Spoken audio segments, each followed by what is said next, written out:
on the outside looking in, and I wanna be back on the inside.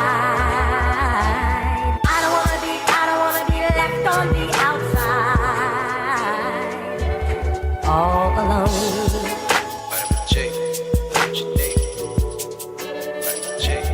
All alone.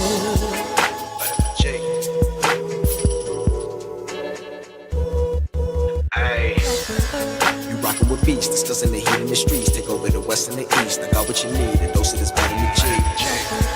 You rockin' with beats, discussing the heat in the streets. Take over the west and the east. I got what you need, a dose of this vitamin G. You rockin' with beats, discussing the heat in the streets. Take over the west and the east. I got what you need, a dose of this vitamin G. Rockin' with beats, discussing the heat in the streets. I got what you need, a dose of this vitamin G. You rockin' with beats, discussing the heat in the streets.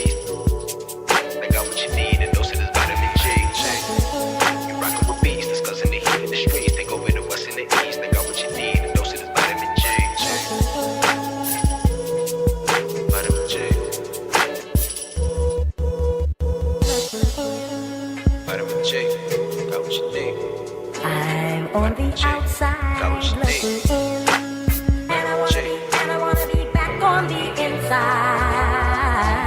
I don't wanna be left on the outside, all alone. Vitamin J, got what you need. Vitamin J, got what you need. All alone. Vitamin J. Discussing that heat in the street, and we got just what you need on Vitamin G. You rockin' with beats, discussing the heat in the streets. Take over the west and the east. I got what you need, a dose of this vitamin G. You rockin' with beats, discussing the heat in the streets. Take over the west and the east. I got what you need, a dose of this vitamin G. You rockin' with beats, discussing the heat in the streets. Take over the west and the east. I got what you need, a dose of this vitamin G. Rockin' with beats, discussing the heat in the streets. I got what you need, a dose of this vitamin G. You rockin' with beats, discussing the heat in the streets. Got what you need, a dose of this vitamin G. You rockin' with beats, discussing the heat in the streets. Take over the west and the east. I got what you need, a dose of this vitamin G. Vitamin G.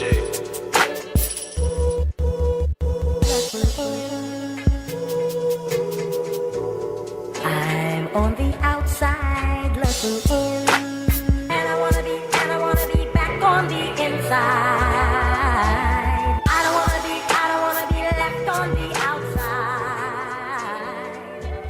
all alone.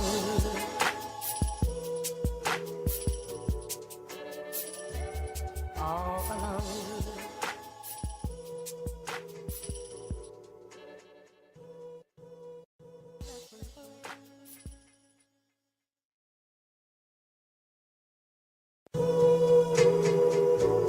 I'm on the outside looking in, and I wanna be back on the inside. I don't wanna be left on the outside, all alone. Vitamin J, got what you need. Vitamin J, got what All you need. alone. Vitamin J. Ay. You rockin' with beats, discussing the heat in the streets. Take over the west and the east. I got what you need, a dose of this vitamin G. You rockin' with beats, discussing the heat in the streets. Take over the west and the east. I got what you need, a dose of this vitamin G. You rockin' with beats, discussing the heat in the streets. Take over the west and the east. I got what you need, a dose of this vitamin G. Rockin' with beats, discussing the heat in the streets. I got what you need, a dose of this vitamin G. You rockin' with beats, discussing the heat in the streets. I got what you need, a dose of this vitamin G. You rockin' with beats, discussing the heat in the streets. Take over the west and the east. I got what you need, a dose of this vitamin G. Vitamin G. Vitamin J, got what you need. I'm on the outside looking in, and I wanna be back on the inside. I don't wanna be left on the outside, all alone. Vitamin J, got what you need. Vitamin J, got what you need. All alone. Vitamin J.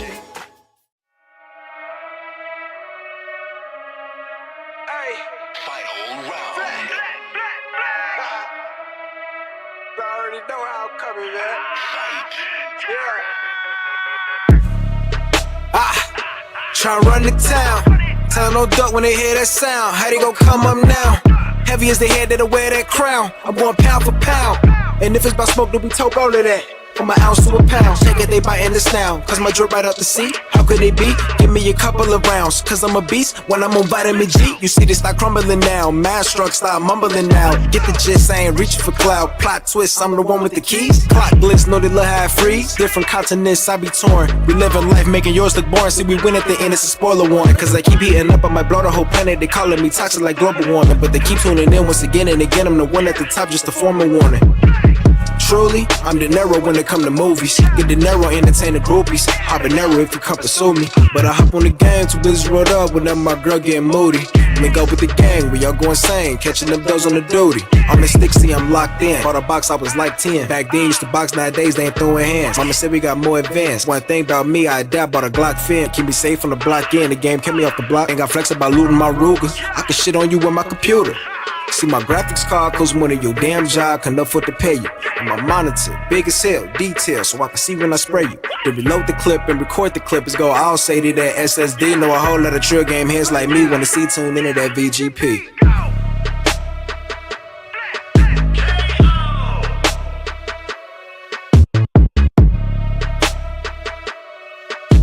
Take over the west and the east, and we got just what you need on vitamin G.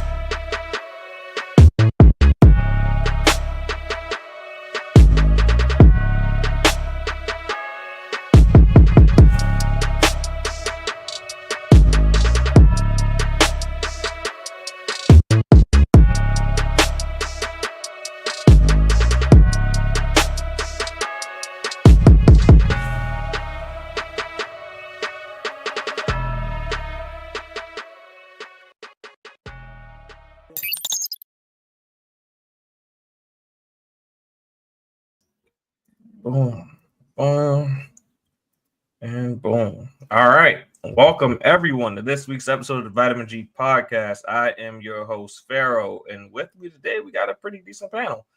We got Nappy, Omar, and Jube all on time. Look at that. Or maybe it's because I'm late. How you going? I'm gonna go with the guy that's on camera first, man. How you doing, Nappy? What you been playing? I've been doing good. My girlfriend and I have finally finished Split Fiction. The gameplay wise, it definitely was fun. The ending, me and her both agreed it was a little predictable. Okay.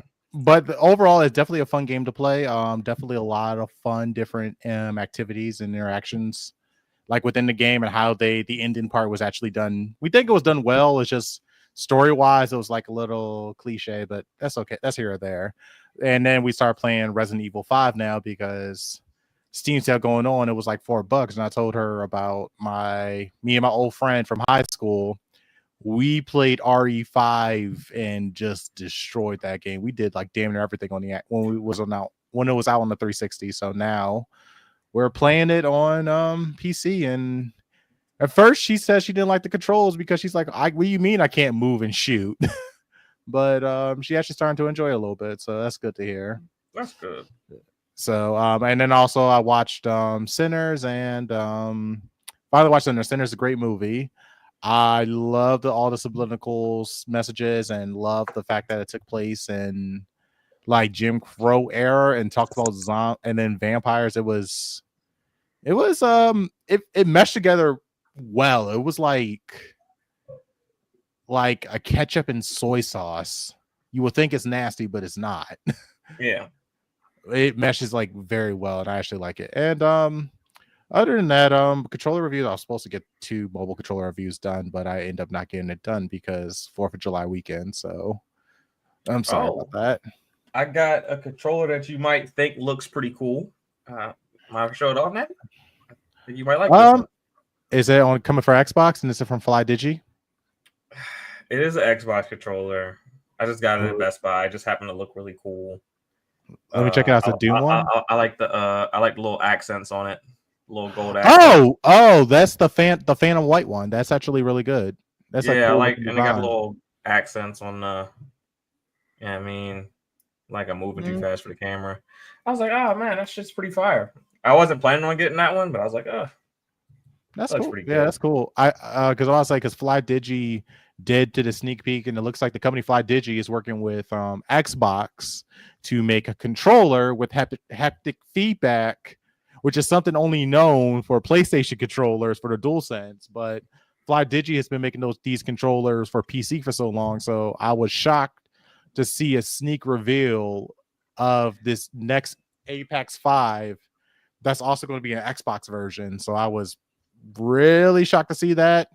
I am scared for the price because every time a controller comes out from Microsoft that is a pro gaming controller, that joint easily is $200. Yeah, but even uh the PlayStation DualSense Edge is like 200 plus. I think that's just Yeah, I standard. know. I know. That's what I'm saying. Like PC controllers, like the Apex 4, for example, which has the 4 programmable buttons, the haptic feedback triggers for PC, and you can even mod your games to run off the haptic feedbacks, gyro, and all that. 4 Yeah. profiles, great software.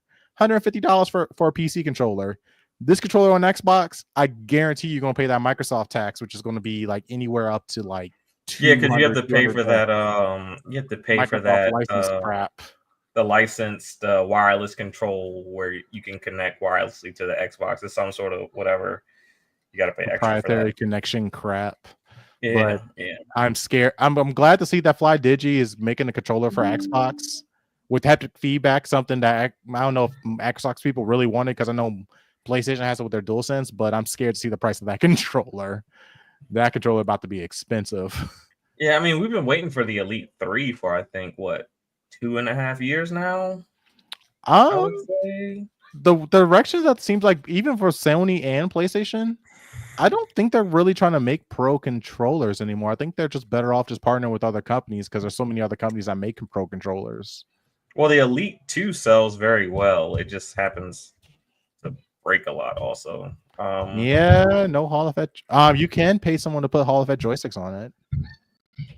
Hold on. Give me 1 second. All right. Bounce But off.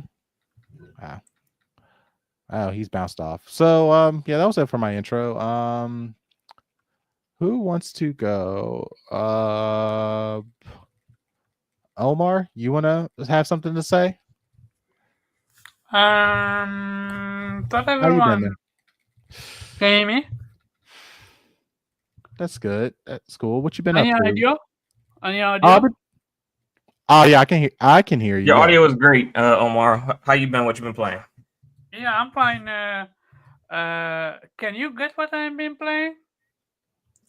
Can I guess what you've been playing? Yeah. Sounds like a game he never played. What is Well, outside? he already beat Expedition. Are you playing? Yeah. I thought he's playing Mecha Break. No, I'm playing Death Stranding 2. Oh, Death Stranding. Death Stranding 2? Which is phenomenal. Yeah, you were playing that. Well, you weren't on here last week, but you talked about playing. No, I wasn't. I couldn't. Last week, Yeah. I had something. So yeah. No, for the past few weeks now, after beating Expedition 33, I've been playing non-stop Death Stranding 2 from the second it came out, and yeah, that game is phenomenal. Yo, Kojima is wild, and I'm not even a Kojima fan. That's the weird part. I remember fighting you all, even FC, back when Death Stranding came out. Heck, even FC admitted that the game is good. And Jubei gonna be a hater. I know him. Well, Actually, I have started a playthrough of Death Stranding 1. Thank you very much. What? What happened to you? You used to be such a hater. Listen, I am listening. Go ahead. I only did it because I'm still getting blessed with Snake Eater this year, so I had to give Kojima a little bit. That's what I was gonna say. Okay. And how are you liking the game? It's pretty. I haven't done anything interesting yet. You're never gonna do anything if you don't enjoy the gameplay loop. Yes, The whole family. that's the difference between people that enjoy that trading and people that don't. The gameplay loop, if it doesn't grab you, Hmm. you you're better off dropping the game then because I mean, it. I've only done one delivery, so it's not Oh, like you're I've given it early its due. on. I'm Okay, mad never early, mind. so it's just like Uh, I need to it- make sure like I oh, actually enjoy oh yeah, no, carrying boxes. I misunderstood you. I thought you're halfway through the game. Oh no, Oh, you absolutely just not. got I, started. I Okay. highly doubt I'd be halfway through a Kojima game and be like, none of this shit's interesting because that's Hmm. impossible. That man Yeah, throws all sorts of shit gotcha. in But to be things. fair, that trading one starts super slow. It takes a while to open up, but once it open up and you start building roads and stuff Hmm. like that, it's phenomenal. Also, That make sure to play it online. That's the one okay. thing that I can't stress it enough for people to understand. That trading is a game that you gotta play online. Kojima found a way to make co-op fun. You don't interact with people besides giving them a like for a quick few seconds, but they can be so helpful during boss fight or just during building a road or something like. Got you. So it's super helpful. But yeah, going back to two, it's amazing. It genuinely is. They improved upon the combat. They improved upon the. They found a way to make part two super interesting. It's not a cash grab.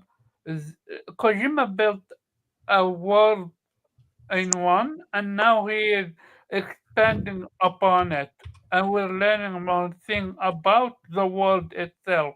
And I just love that. Visual phenomenal. Decima Engine is absolutely a wizard. Between Horizon and now Death Stranding, it's some of the best looking game. I don't care about FPS, but it's 60 constantly. I never had a stutter. I never had a single stutter unless it's in the game itself. But besides that, it's running flawlessly.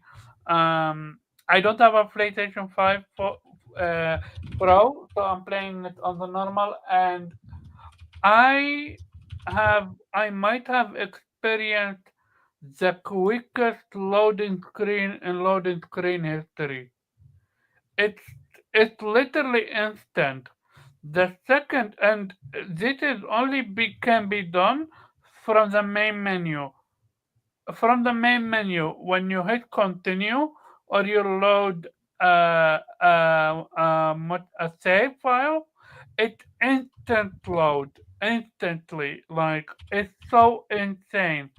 So but if you're in game and you load to a different save file, it takes a few seconds. So I'm curious how he found a way to do it like that, which made me even more excited for God of Yote, because God of Tsushima was so quick with load time, they actually had to make the load time longer just for us to catch our breath. But yeah, going back to Death Stranding 2, they have added new vehicles, they have added new weapons, new characters, memorable characters. Again, story is interesting. You don't know what's happening. What's his name? Uh,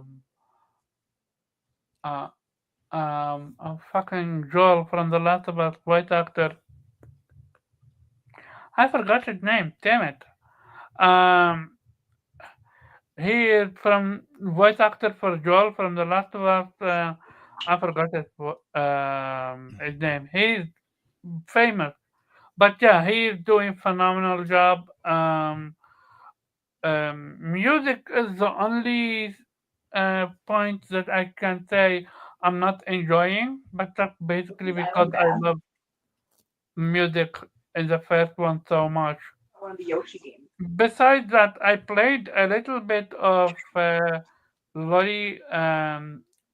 lollipop. Chainsaw. Yeah, and I'm not gonna lie, I never played it. This is my very first time.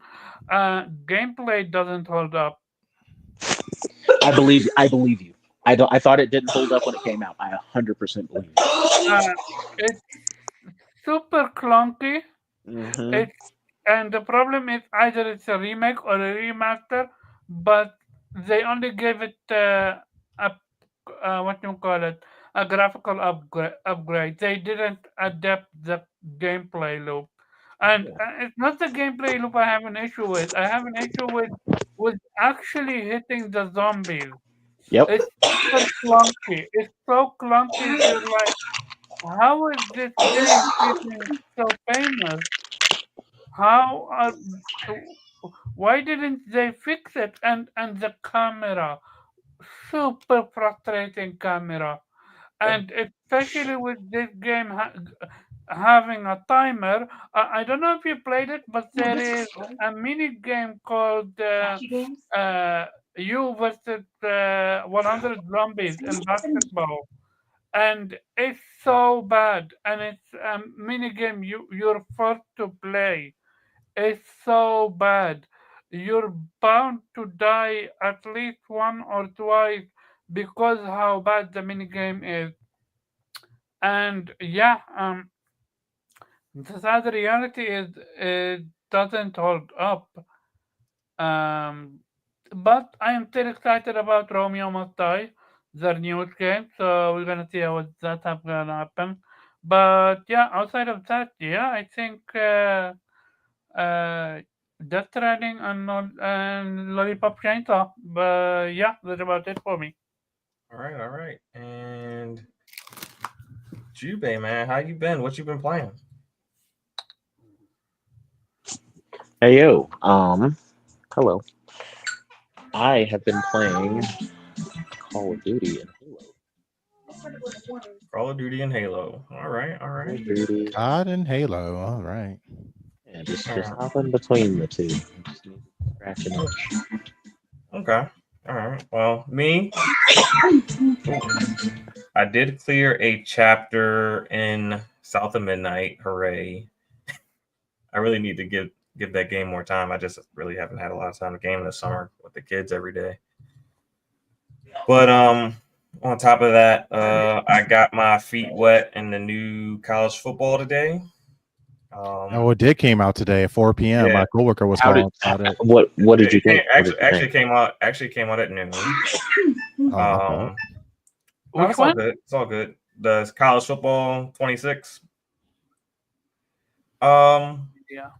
There are some new controls, and I'm getting used to them, but I really do have issues. I mean, I haven't made it out of high school yet, but I do have an issue with the road to glory and the drive goals that they give you. Like every drive, you have to achieve some sort of goal, but it's like it makes you play like outside of like the structure of your whatever you're trying to achieve offensively. Like you're trying to achieve like this little goal of like scrambling for 10 yards. Like, so you want me to scramble for 10 yards and on a play where the wide receiver is wide open streaking down the field for a touchdown, I'm supposed to just ignore that and run for 10 yards? Like it's just, or some drive goals where it's like complete a 50-yard pass. Like that's half the freaking field. So like, you complete a pass that's like 35 yards and the dude's running, he gets, caught from behind. That's your fault. Like it's like, and then you don't have enough field to get to 50 unless you decide to, take a bad sack and then go for the 50-yard bomb after that. It's just little stupid stuff like that I don't like. But other than that, I think it's pretty good. One thing that you're gonna like, Juve, well, maybe not because you play with the Cowboys, but you can actually you can juke defensive linemen behind the line of scrimmage, or you can juke defenders behind the line of scrimmage. So the only drawback to that is that you have to hold the trigger and then flick the stick on the player that you want to playmaker. So that might be the only drawback. But other than that, Pretty good so far. Outside of like the little drive goals, that's the only thing that's like kind of irritating me. But the game is pretty cool. Okay. Yeah. And high school receivers can't run routes for shit, bro. It's I annoying. believe you. Like Maybe you out here expect just you'd be expecting them to run like like breaking routes, like an out route or in route. Yep. And like they spend like an extra second juking the defender before they actually make the break. That's so stupid. And you're ready For to no let reason. the ball go. But the thing is that the receivers can't run routes. But if you're playing on Heisman, no matter what level you're playing at, every team has the pass rush from hell. Oh, good Lord. So they can't run routes, but you got the pass rush from hell coming at you at all times. So it's like it's kind of aggravating a bit, to say the least. But yeah, other than that, it's cool. I'm like on game 5 of my high school career. So but yeah, that's it. That is our intros. You know what? Let me get a sticky note so I can do some timestamps tonight. Let's see, intros. All right, so intros ended at what point? 26.35. All right, and what's going on, Stanley? Good to see you coming through. Yeah, man, hit that like button, share us out. We're gonna get rocking and rolling with these topics. Our first topic of today is we're going to spin the block back on the Stop Killing Games petition. That was the topic that we ended with last week. And when we ended last week, they were at 300,000 signatures when we. Yeah, they were at 300. I'm Yeah, about to share. I'm gonna share it to you with the screen right now where you can see it. Oh, I got a little gnat. Yeah, so they broke 1 mil, I think, now. Yep, they they broke did. 1 million. Wait for the screen. Look at the screen. I'm sharing my screen. All I'll right, show you there the we exact go. number. Boom. Hold on. It's kind of moving kind of slow, I guess. I don't know. Oh, I'm trying to add it to the stage. Oh, you know what? Let me do this. Boom. And then it should do it. Bro, this thing is getting on my nerves. All these dang plants. Mm-hmm. Oh, is it? What do I have to remove something from the stage? You know what? Remove that. That's what it is. There we go. Yep, there we go. That's the current number of signatures that I currently got. So, Stop Killing Games initiative, thanks to a bunch of YouTubers, including us, we have been bringing it to the forefront for all gamers to know.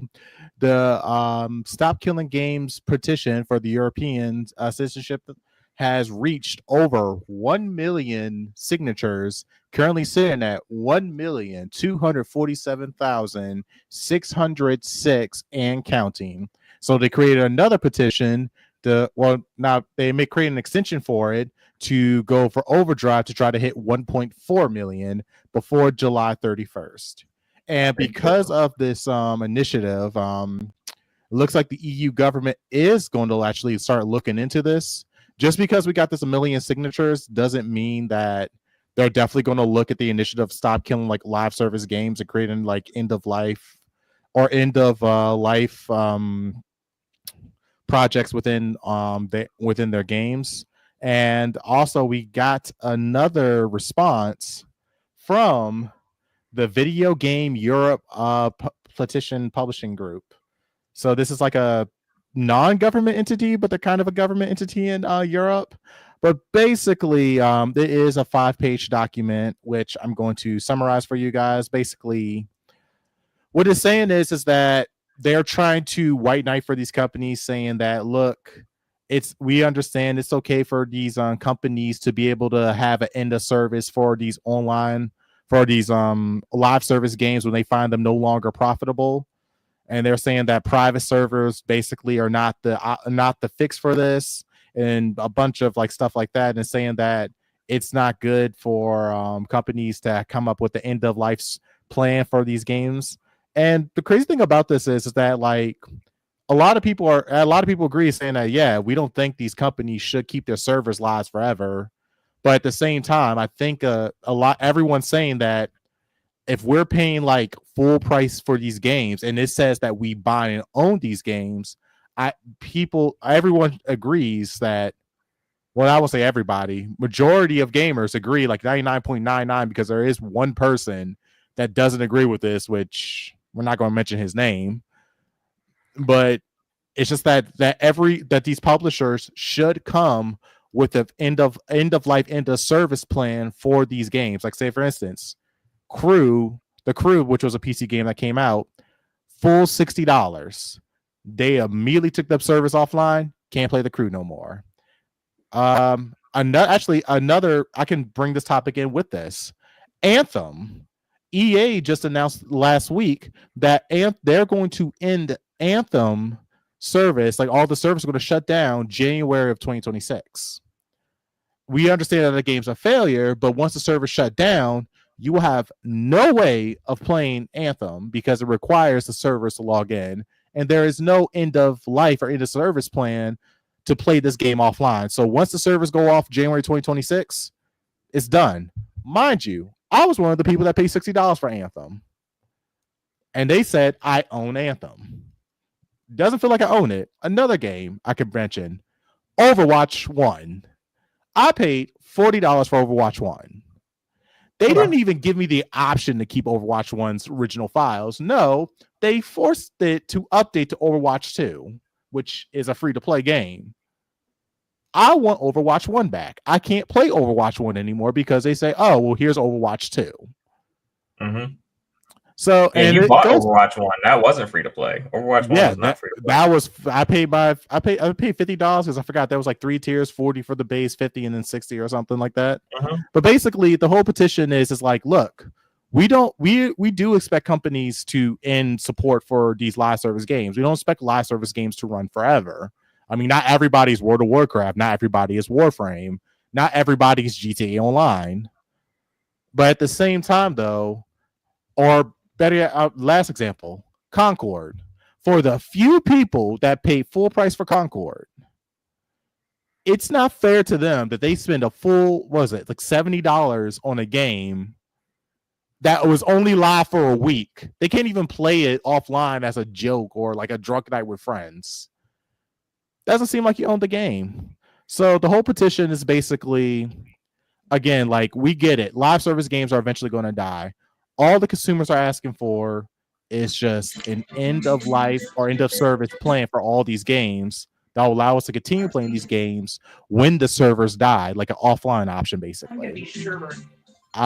It's, as you guys see right now, like, the petition is still going on very strong. And if you guys don't think EU has pull, EU has a lot of pull. The EU is literally the reason why Apple finally incorporated the USB-C ports, because goddamn, that lightning cable was behind it technology-wise. Yeah, they mandated that they had to change by like a certain period of time. So now, and look at this. Now iPhone users now have USB-C like everybody else, and they get the benefits of the speeds of USB-C port, kind of, because Apple did some shady shit, but that's besides the point. But anyway, it's the quality cords, because the cord that Apple gives you is like meant to break. Yeah, so that charging cable is trash. So as you guys see, I wish I can sign this. Fortunately, we're in the United States. Well, majority of us in this panel are, so we can't sign it. I mean, a VPN. I mean, we kind of want official signatures, but again, the fact that we're not even, it's only July 7th, and we're at 1.3 million or 1.2 million signatures. It is really good. The EU is going to look at it. It's still an uphill battle. Hopefully, the EU can push something to force these developers to create end of service or end of life plans for these live service games. So that it would give us consumers more rights and more ownership over our games that we purchase full price for. Because the games they said was, remember, they always say buy a game. They never say buy a subscription. They never say rent a game. They said buy a game. Just saying. So buy it, we should own it and have rights to have access to it.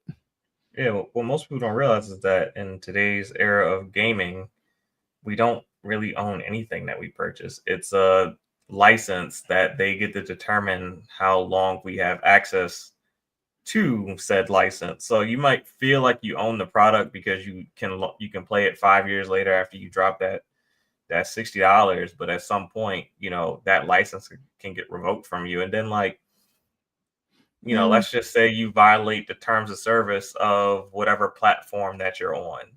If that platform decides to, get rid of your account, you can't create a new account and ask for your games back. It's like, no, you lost the games. Go buy them all over again.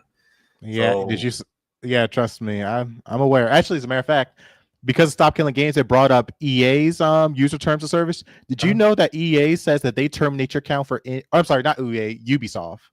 Or Ubisoft, whatever you want to call it. Ubisoft terms of service. Did you know that if they were to cancel your Ubisoft subscription for any reason whatsoever, that by the document, the terms of agreement says you legally have to delete and destroy all copies of whatever Ubisoft products that you purchase? That was in their terms of service. That's interesting. Yeah. So trust me, this Stop Killing Games thing is putting up a lot of things. I really wish we could sign the petition, but we don't live in the EU. EU has been the one country that's been pushing the narrative for electronic consumer rights overall. Yeah, not even just video games and media, but like electronics as well. Yeah, we need. I'm sorry. We need ownership of the digital assets that we purchase. We haven't really gotten. I know we got Jube's opinion on this last week. I would like to get Omar's opinion as someone who is, in a EU country. What are your thoughts on this whole Stop Killing Games thing and it possibly being looked at by the EU? So I need to understand one thing from this. Is this petition to stop live service games getting disconnected without an actual offline mode, or is this to prevent releasing games that are broken and unfinished? I'm sorry. The petition is basically for when live service games are released. If for whatever reason they decide to stop supporting that live service game, okay. So the first one, what I said, basically in offline mode. Okay, yeah. I read somewhere that every single publisher is against it. PlayStation, Xbox. Trust me, they are. They literally pay. EA. I'm all for it. I'm absolutely all for it. Why? Well, because there is no regulation. But I think, not gonna lie, I think they should have made another petition, or rather combine it with a petition where stop releasing broken games. Look, we just got Mind Jack or whatever that game called. That came out broken. Redfall came out broken. On PlayStation, what do you have? Either what do you call it? Days Gone came out broken. That's a little bit harder to regulate because what defines broken. Broken. I mean, you got a product. The game has a beginning, middle, and end. Like if it has if it has little things that have to be patched, but it's still a complete product, but there are some issues in the game that annoy the consumer. That's kind of hard to regulate. But so let me ask you this then: how can you play a live service game if it's online or if it's offline only? You can't play with friends. Offline mode with couch co-op. I have a great example.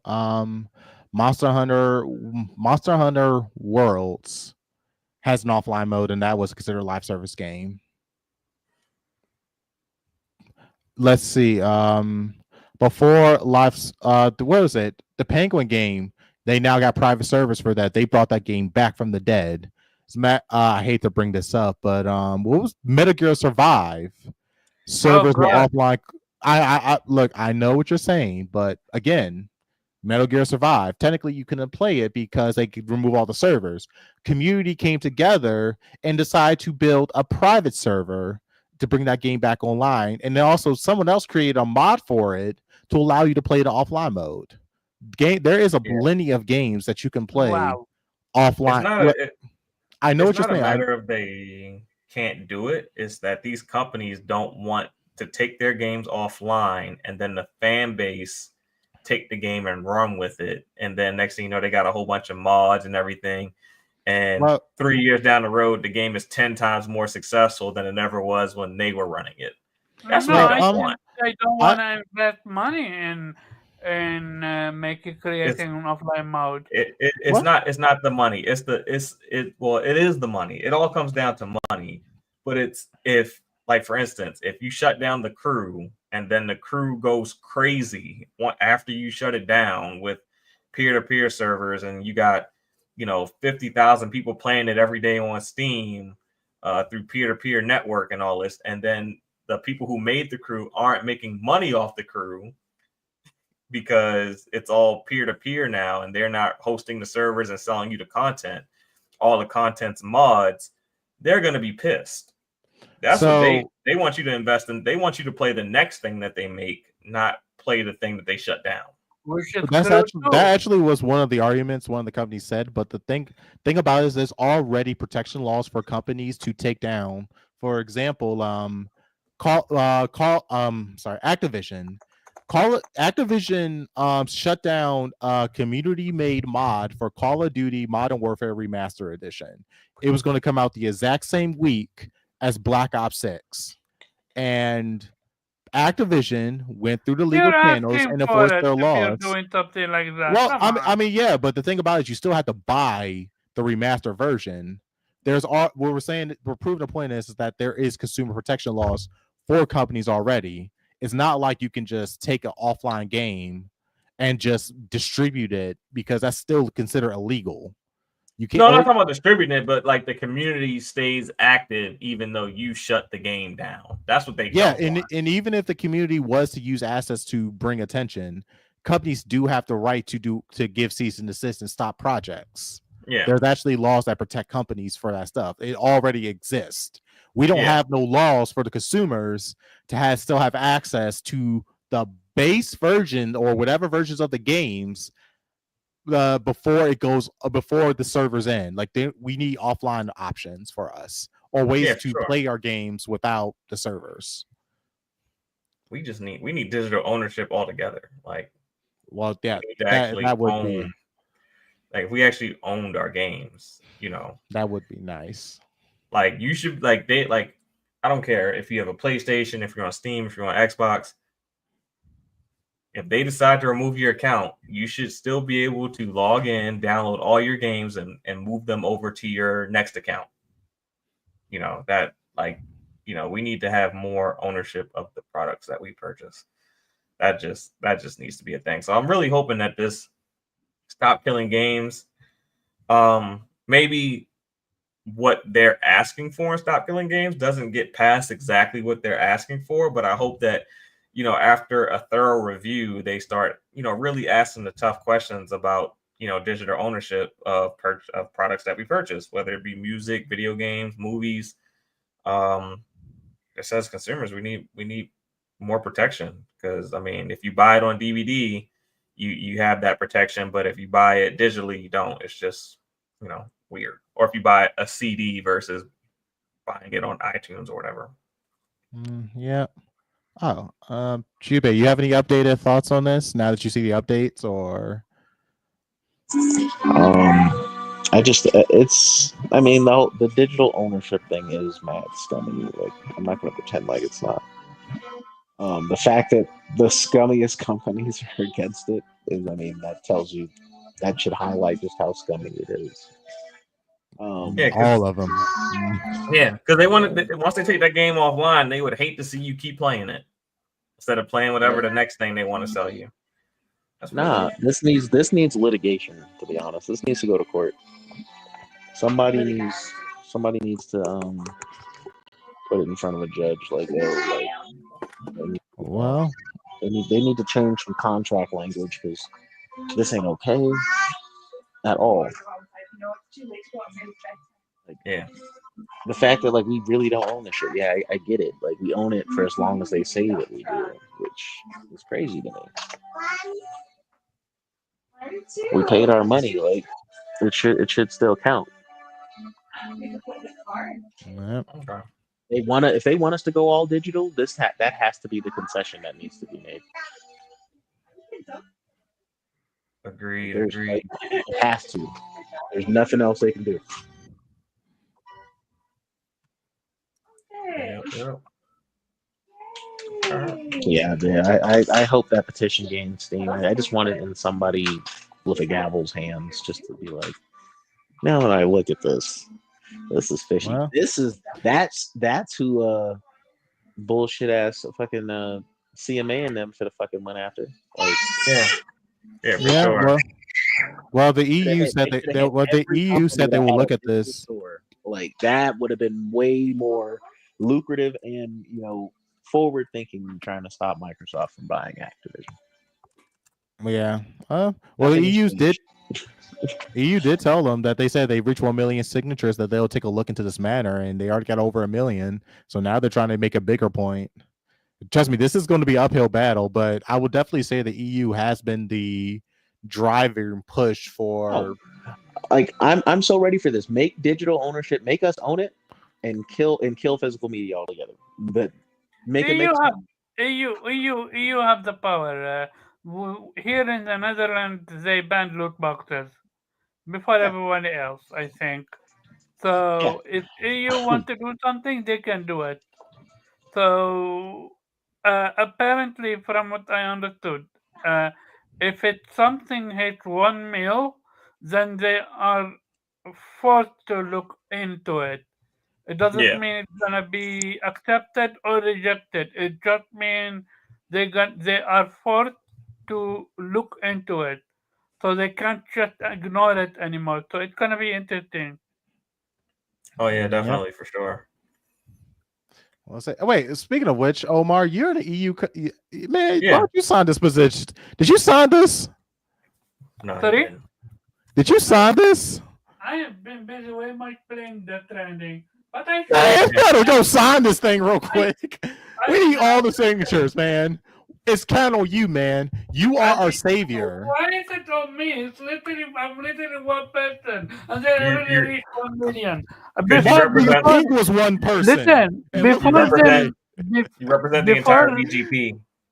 Before them reaching 1 million, I had no idea what it's about. And the only reason they reached 1 million is because of one person. You know what I'm talking about. I watched a small video of it, and it's so interesting that just to stick it up to one person, they reached 1 million. So congratulations to them. Well, was it really one person? Because I mean, it was a lot of people. There was a lot of big YouTubers that actually helped out with this. One person that stood up against it and made a video ridiculous at pirate media something. Oh, actually, pirate media is actually against the petition. Yeah, that still pushed it forward. Yeah, that was he would push it forward because of the video that he made. But going back to it, I'm not gonna lie. If okay, so I'm gonna take blame, not take blame. I'm gonna get hate for this, but I think this is less important compared to the actual biggest gaming issue, which is the releasing game broken. Yeah, but you can't regulate that. You can because what defines broken? Okay, simple. Mandate refund if the game is broken. Disregard to how many hours you put into it. If I can't beat the game from beginning to end with no issue, that game should be refundable. Something like that. Yeah, but but the thing is, in you're talking about being able to litigate that, like it would have to it would have to be a certain threshold of people that what? would have to make that like they would have the exact same complaint that they weren't able to finish the game. Like the game was literally unfinishable. Yeah, if I can put out a video of me not being able to finish the game because of a game breaking glitch that literally broke my game, I should be what you call it. What do you call that? Compensated, Yeah, refunded. compensated. Not only compensated, just get me my fucking refund. Like I Yeah, Wait, played the actually, game. I thought the EU actually did push refund policies, though. Actually, yeah, the EU did push refund policies for digital yeah. media. They were actually one of the biggest countries to help push that, right? That's how I know Steam has a really good one. I know that they actually pushed Sony and they pushed Nintendo, and they still are pushing. I still never got a refund for Returnal. I'm still mad about it. Oh, And I will damn. trash that game Yeah, until I do. The PlayStation have what you call it, a rule that you can't get a refund after if you After downloaded you the download game. it, yeah. Yeah, precisely. So something like that, or I don't know if that's true, but I'm pretty sure they're also not that consumer friendly. And my point is like we, I know you guys hate regulation. You got from the USA, obviously, and you don't want the government to step in. No, But we're at asking for what regulation. We're asking for consumer rights. That's what we're asking for Yeah, digital media. we're literally my asking issue for is, regulation. at what point we have had the conversation, you got very good, but now you have changed. At what point is there enough fuckery in the industry to to for the what you call it, for the people to think, oh, maybe there should be some law put in place. If there was a law where a company would be fined and I'm talking significant amount of money, not just a drop, what you call it, a 1 cent compared to their obvious revenue. I like we need to have genuine consequences for companies releasing broken games. That's to me a bigger issue than live service. Live service, you buy it yourself, knowing at some point that game is gonna be disconnected. Like that's the reality of things. Yeah. However, a game being broken, you have no idea that a game being broken until you played it yourself. Or you watch a review.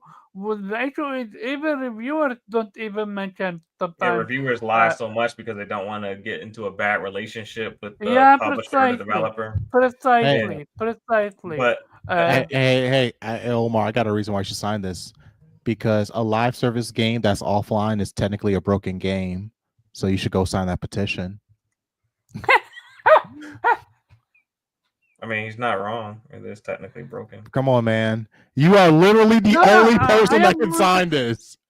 I am going to sign it, but to me, what this is about, I do believe they are focusing on the wrong issue, in my opinion.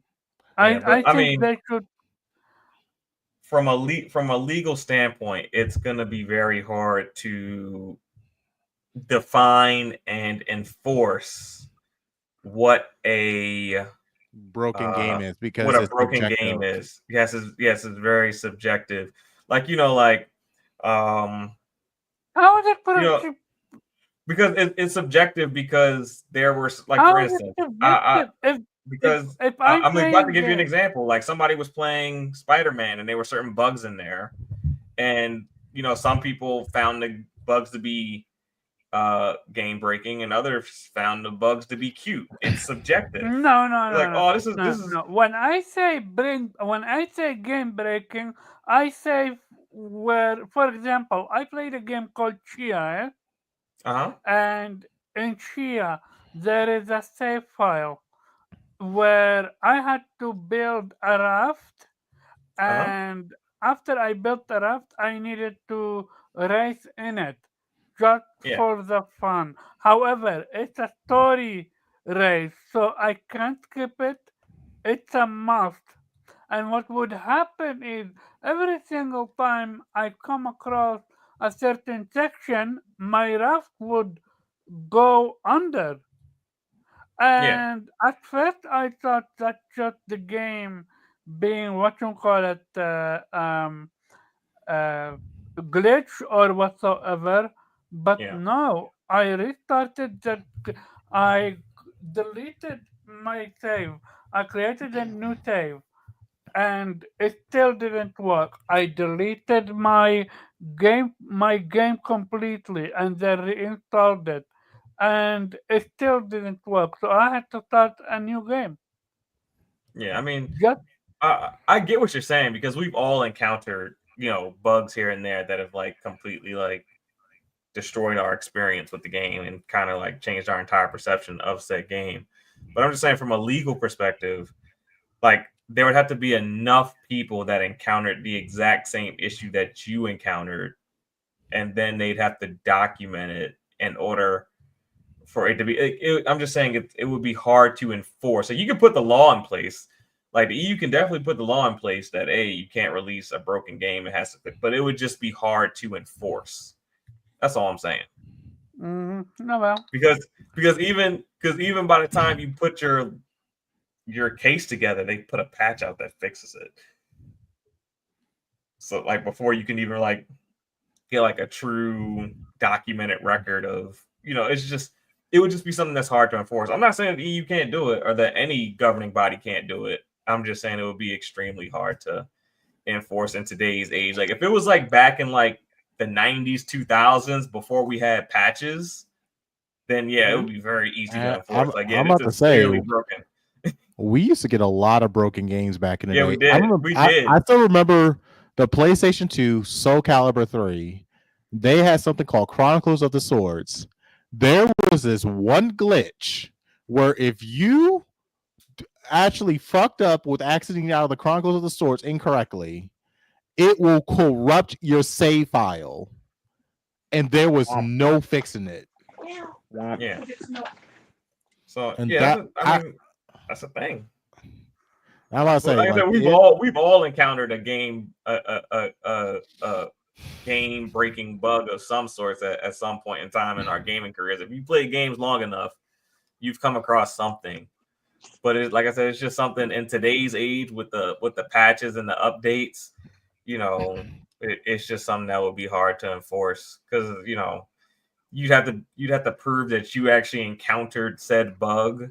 If you didn't scream or grab it at that point in time, like how do we know that you encountered the bug, or are you just claiming you encountered said bug? How long was said bug present for? Like, was it around for 3 months or 2? Like, how long did it take people to discover it? Was it really game breaking? I'm just saying, from a legal standpoint, it would be hard for any governing body to truly enforce and then penalize the company for it. It would just be tough. There are games that have bugs that been for years, and they haven't. But they're not. But the game isn't so broken that it's just completely unplayable in most cases.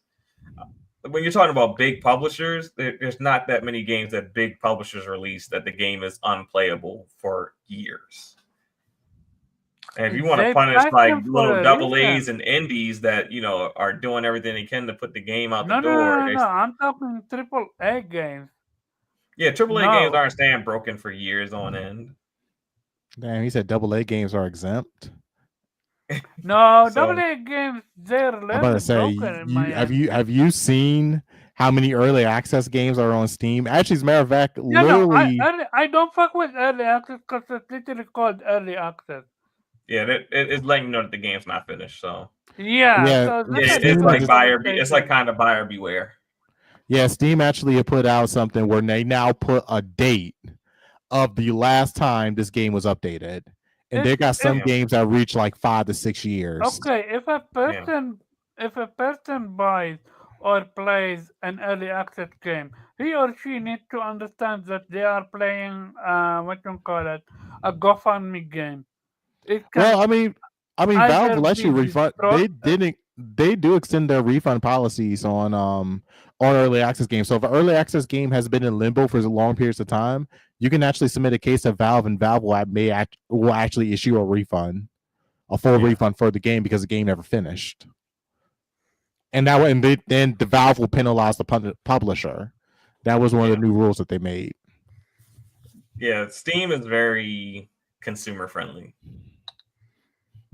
If only everyone acted like Steam did, we'd be in a much better place. Well, they're a private company right now. Thank God. I would hate for them to go public. Yeah.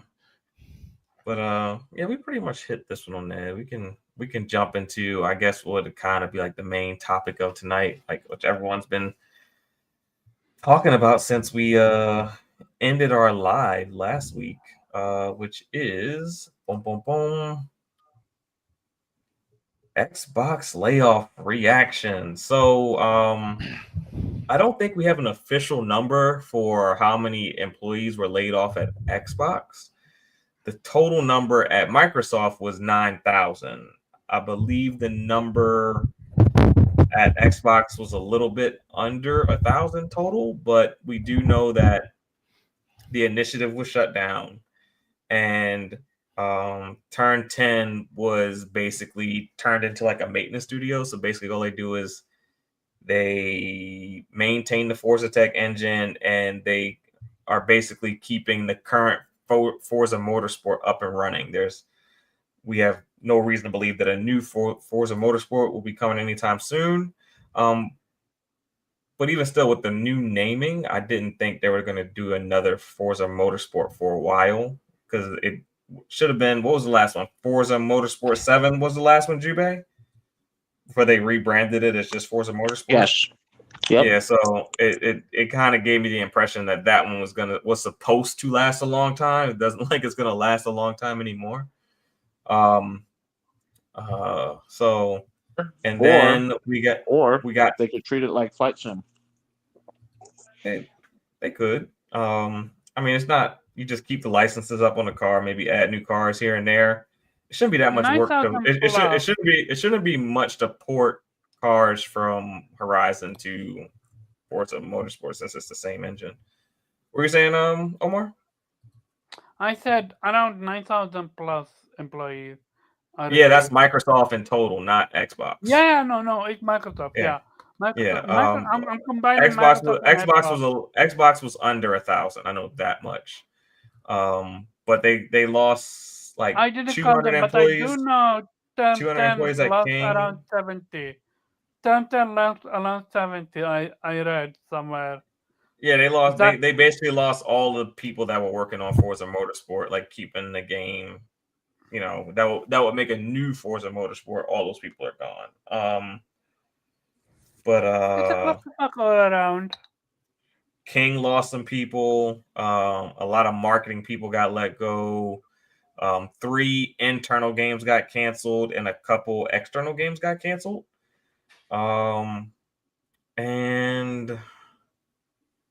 I think that's it as far as like the big moves. Now,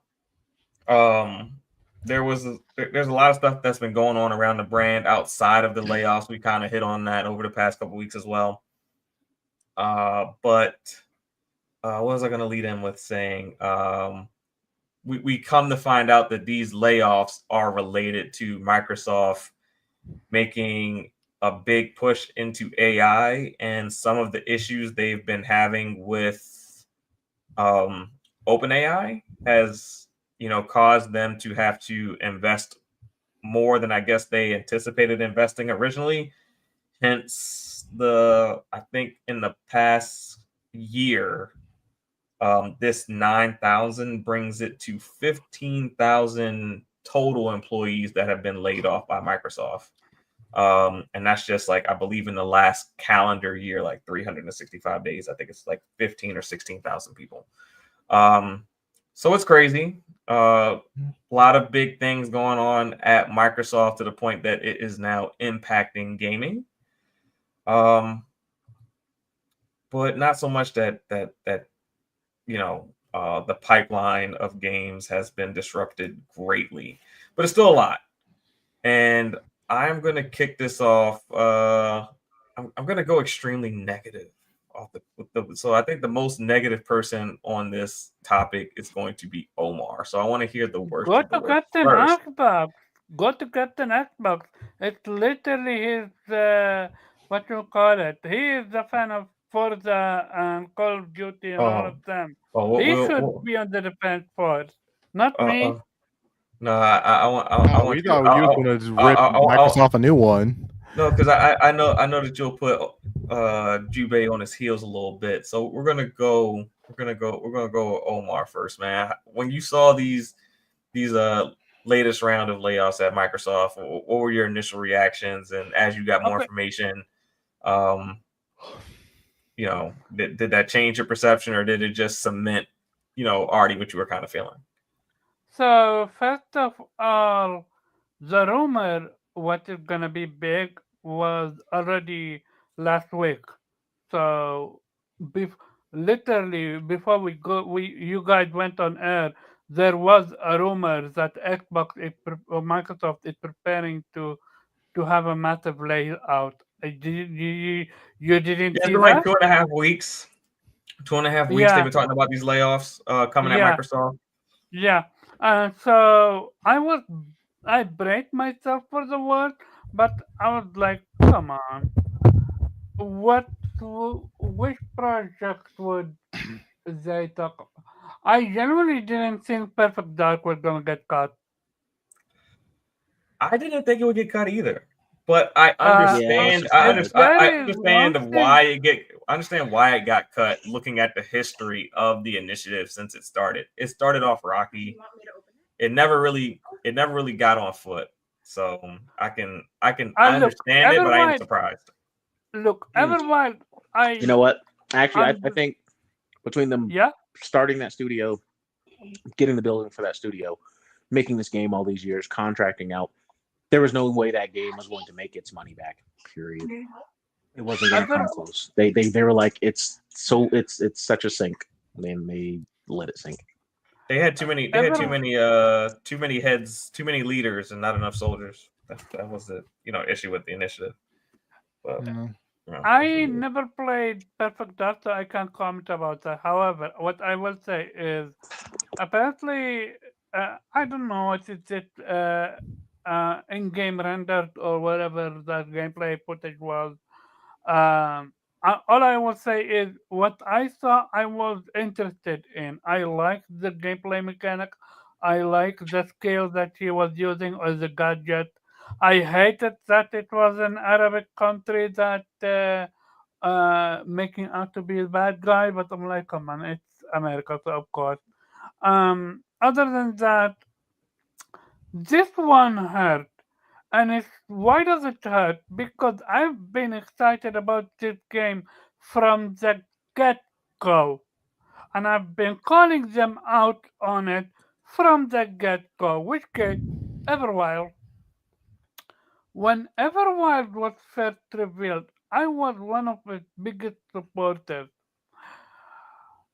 When Phil Spencer had the bright idea to have one of its head developer come out on stage, not on stage, on camera and say, "Oh, we don't know what our gameplay is going to be."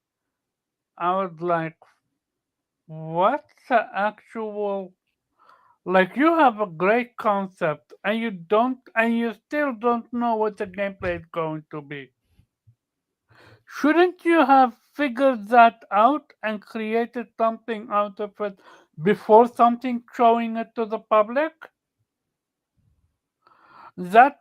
And then what? We kept hearing in development hell. We heard from either Just Gordon or someone else that the game being rebooted 4 times apparently. what And Everwild. yeah, Yeah, I mean, we knew there they had issues like kind of figuring out what the gameplay loop was gonna be, but the world and everything was definitely gorgeous. There was a rumor between Discord and someone else I heard that Everwild being rebooted at least as a minimum 3 times to 4 times. So we knew that. However, and this is the biggest however, one of Phil Spencer's latest interview, he was talking about Everwild and he was so excited about it. how the studio is doing great and I'm excited about Everwild. And you're like, okay, now it's gonna come out, right? And then he canceled it. I'm like, Well, I don't like. no, that's mismessaging, huh? If what do I you don't It's call think it? so I don't think it's necessarily mismanagement because It it was nothing. It was nothing that happened wrong at Xbox that caused these games to be canceled. no, I It said was they're the you're the victim of cuts for Microsoft as a whole. I think the initiative had its issues from the jump. They no, this tried is to not make a an new studio. initiative. They tried to make a blockbuster studio This is rare. and I'm and it talking about and it rare. and it failed. Yeah, now I'm spinning around to both of them. Rare, I think, you know, Phil. Rare. I Uh, think what happened. I I think think what happened. Rare got relegated to Sea of Thieves. no, because Sea of Thieves was already big when they started Everwild, But but they need to keep posting content for it. yeah, How many that's a whole content have? different that's a completely different. They do a new season every year. With Sea of Thieves, that's like they already have a team dedicated to that. But um, you know, the games that got the games that got canceled outside of Everwild, the other two that got canceled, Phil liked both of those games. I just think it came down to people over Phil's head, you know, made decisions and there was other issues around the company that brought Xbox down in this particular instance. I think Xbox is more the victim of Microsoft in this scenario than any failures Hey, at Microsoft so at I Xbox see. per se. So let me ask you this: would you rather have Microsoft hands on or hands off on Xbox? Um, I Cause like them I how they we talked I like them we how they are right now, which is pretty hands off. Like Xbox, like Uh, Microsoft isn't no, that's very more hands hands on. on. I hate to say this. I hate to say this. Sell Xbox to Apple and fuck off. Like, Hey, Whoa, hate to say it. hey, hold up, I whoa, hate to say it, wait, but hold up. Why This is Well, Apple? because like interesting. Why is it interesting? You why must would have said, why would Apple Jube, one why would second. Apple do it any better, Jubei? That's what I'm curious about. What makes Jube, you believe that Apple would do it any better? but listen to this Apple's though. willing to take risks. He is not he is not the first genuine Xbox dude to say this. Kids Move Yeah, said it. yeah. You've had other So it's Xbox people. interesting. You've had other people say it, and you say that Apple's willing to take risks, but they have yet to take a risk in gaming. Apple hasn't taken a lot of risk, actually. They've been edging into gaming. They haven't taken like a heavy what risk. what Apple does is that they look at what other people do very well, they copy it, and then they rebrand it under the Apple brand and make it feel brand new. Apple does not take a lot of risk. No. I wholeheartedly disagree with that. And we have Tell the me, factual. tell me five risks Apple took recently.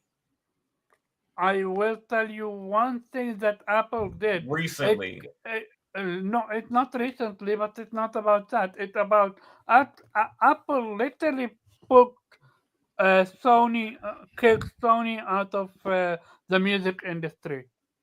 Sony no, Walkman was, Sony is still heavy in the music industry. but not to such Sony degree. publishes tons of music. Sony is one of the Sony. biggest No, music companies out there. I'm talking About about. hardware, I'm talking hardware.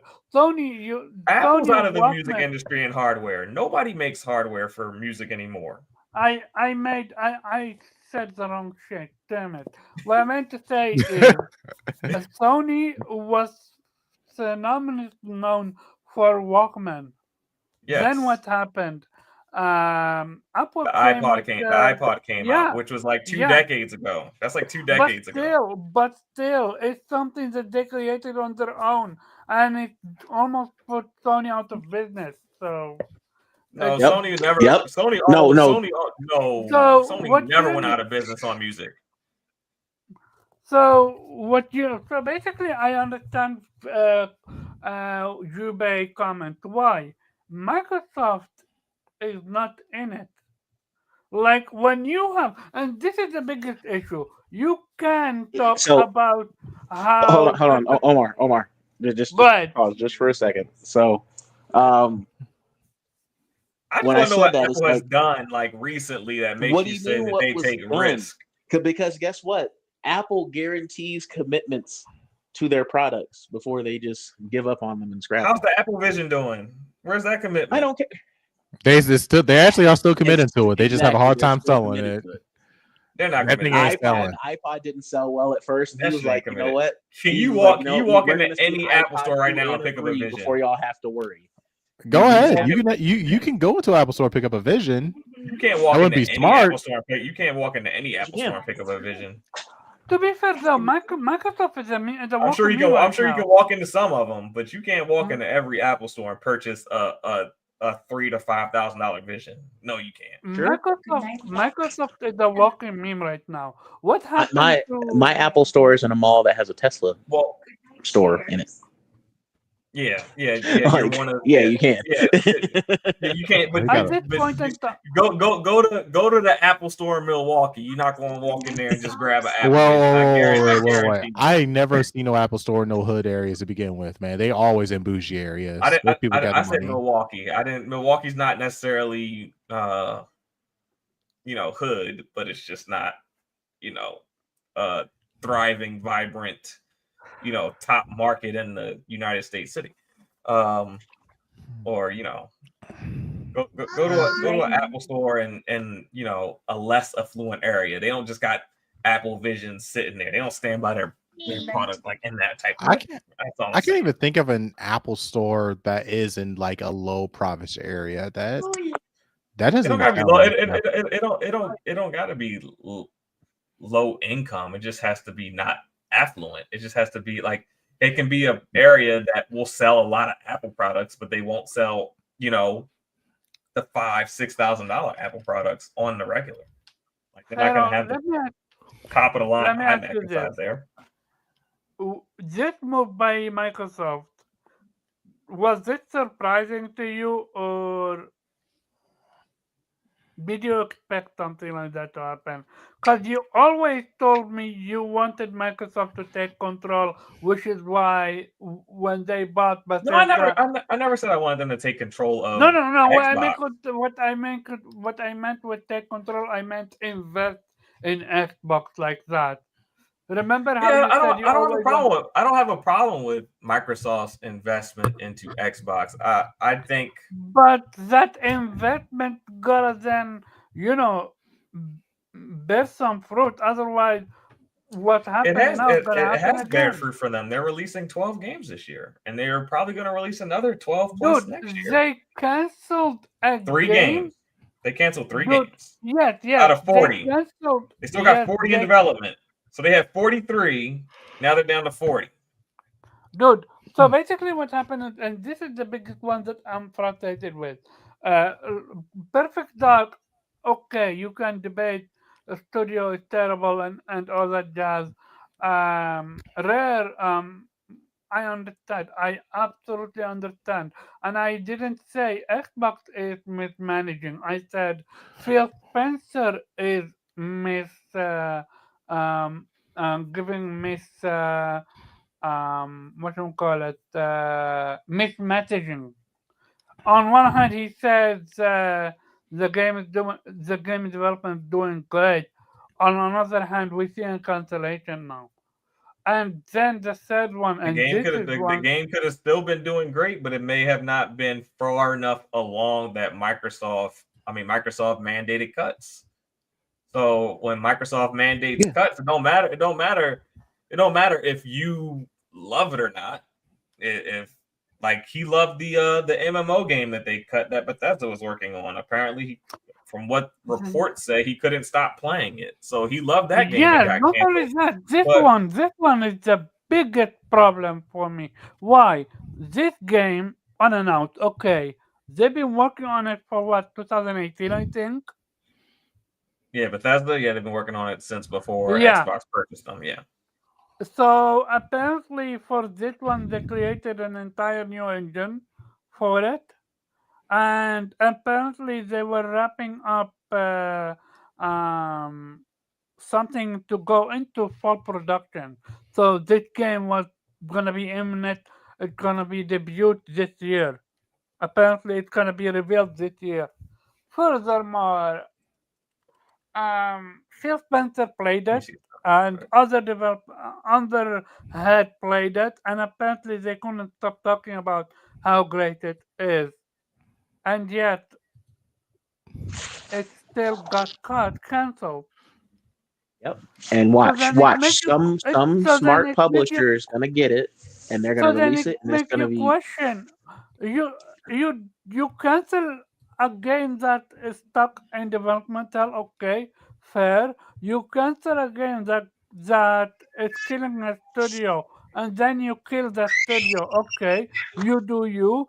But this is a perfectly good game, and I'm not saying it's a good. He said it's a good. The person that played it, that couldn't stop playing it. They are and the studio is not suffering from anything. Yes, it took them a while because again, they created a new engine just for this game. And they literally were wrapping to start full production. Mhm. And even more, and this is the biggest fuck you, like you you as a person, you played the game, you're excited about it, and you still you're getting the act. Yeah, this is wild to me. Not to mention one of your biggest studio turn 10, you slash it in half. Yo, yo, that's wild. Again, Okay. another studio that made only bangers, according nope, nope, to nope, nope, nope, Meta. nope. Not I quite. never Not played. I quite. never played. I said according to Meta. I No, don't no. play. But even according to Meta, Turn 10 dropped off after like a couple of games ago. Yeah, but I mean, I'm not gonna go doom and gloom for Xbox canceling 3 games, which three internal games, which amounts to 7% of their total amount of games in development. That means 93% of the games that they're currently developing are still being developed. I can't be mad at 3 titles. I mean, it's unfortunate. I'm more mad. Like I would be more upset at the people that got let go than the 3 games that got canceled. You hate to see Perfect Dark go, but I mean, I played Perfect Dark. I've been playing Perfect Dark since the N64. I played it on 360. Do I like Joanna Dark is cool, but I don't think she's ever had a story that made her quote unquote like iconic character. Like she's just like a cool Yeah, character, and it would have been cool that's for it would have been cool for her to come back. And did she have like does the game have certain features from the N64 and 360 that brought to the modern age might have made her a little bit more popular than she was before because she had been one of Xbox's biggest characters. Possibly. I'm not gonna deny that. She has that world has that type of potential. So it does suck to see that type of game go based on the potential of the character and the IP. But I just like Perfect Dark was never the big game to me. Like I just never thought it was this right. big, huge I mean, thing. we forget Perfect Dark was like a 360 launch title. Like Yeah, that nobody really cared about too that much. Like nobody cared about. it was cool, but it wasn't. Perfect Dark was much bigger on N64, much bigger on N64 than it ever was on 360. I mean, actually, no. Zero was actually good. Sorry. No, It's I'm the not. I'm one not saying that the game is that good or came after bad, but that. I'm just talking about Right. the popularity of it. Like it wasn't extremely popular on the like Joanna Dark. Like the Perfect Dark games were always a cool. Let's get together. It was a really good party game. Like it's a really good couch co-op party game. You get 4 4 people on the stick, split screen. It was a great time. Like every time I had a sleepover with all my friends came over, one of the games we always ran was Perfect Dark and GoldenEye. So it was a fun game. But yeah, I'm not gonna act like it was like the biggest game. Like, it wasn't bigger than GoldenEye. No, but it was cool. I found some of the shooting in it more fun than GoldenEye in some instances. Yeah. Like I said, Everwild, I think ideally Phil gave that game as much time as he could give it, but I think just with the axes that came down, like he had to get rid of games that maybe were his personal favorites, but kind of sucked. But Jubei, you've already been talking. You went on this wild notion that Apple should be the one to get Xbox. Expand upon that, man. Now that it's your turn to speak. I just know if Apple did. You just hope. I'm not hoping. I know if Apple did, they will give your hardware several generations before they fuck over. Xbox hasn't given it several generations. We're on the third? We're about to be on the 4th generation of Xbox. They still spent. They went backwards from the 360. I'm talking about going forward. What do you mean backwards? You mean backwards as far as they built momentum. First Xbox, man, 360, great console. You went backwards. Yeah, that's because of bad messaging. Like Apple has potential to have bad messaging that will push their product back. I've never been like, damn, like that previous generation iPod is so much better than this new iPod I got. I've never felt that way. I can't tell you how many people have felt that way. Are you going to choose a shuffle? Are you going to choose a shuffle over a touch? No. The first iPhone that had the Super AMOLED display, the phone that came after that was worse. And everyone who got the phone that came after that said it was worse. Okay. And then what happened after that? They made another phone. But you releasing a new phone every year. Yep. So it's easy to correct. They took the risk to put a OLED in their joint. Like, come on. They're all in. What I'm saying is they're all in on the hardware that they drop. iPhone doesn't matter if it failed commercially. They were going to make another one. Let's see. I mean, I don't keep track of every Apple hardware product, but they don't support them all. Watch. Like, I'm telling you, look at what they do with their hardware. They tweak and iterate on it and then drop another one. They're like, oh, we didn't get it that time. Let's go again. Microsoft don't be feeling like that. The fact that we even have to have these conversations and we think that shit's even up in the air and we have people saying, oh, their hardware is dead is exactly why I say that. Nobody has come out and said, damn, man, that iPhone is about to be. Even if the next iPhone is hot garbage, nobody's going to come out and say, damn, Apple's in trouble because the iPhone's garbage. Nobody's ever going to say that. Especially isn't Microsoft though a software company? I mean, they stick to their Windows versions for long time.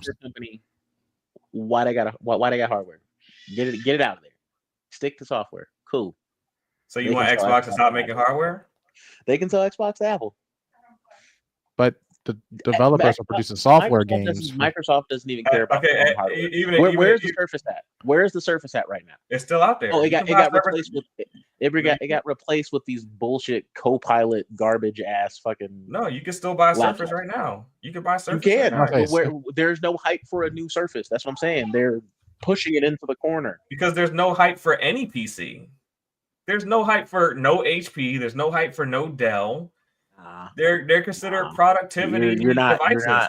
What PC? I am hearing you. What PC do you get hype for? When a new PC comes out, which one do you get hype for? No one gets hyped for the new Dell. No one's get hyped for the new Alienware.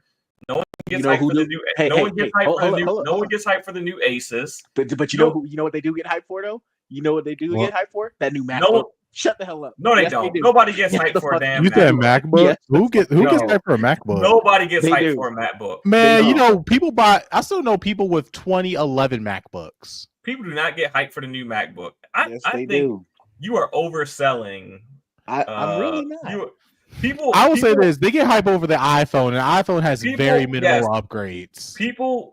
And that's because they don't even fully pay off their phones. They just trade them in for the next one. That's the only reason. People will still line up for a new iPhone. No one's lining up for the new MacBooks. Sure, they sell. I mean, they sell because every year people have to buy. You just don't want them to sell it to Apple, bro. No, I don't even like Apple as a company. It has nothing to do with me on a personal level. I don't even like them, and I would rather them buy Xbox. It has nothing to do with. It has nothing to do with me not wanting them to sell to Apple. I'm about to say because then that's the case. I just think that what you're saying is not necessarily accurate. That people just are just waiting in line, dying to get the next app. I mean, there was a point in time where Apple had a lot of hype behind it, and every time they released a product, people did line up for them. There was a period a time where that was a thing, but that time has passed.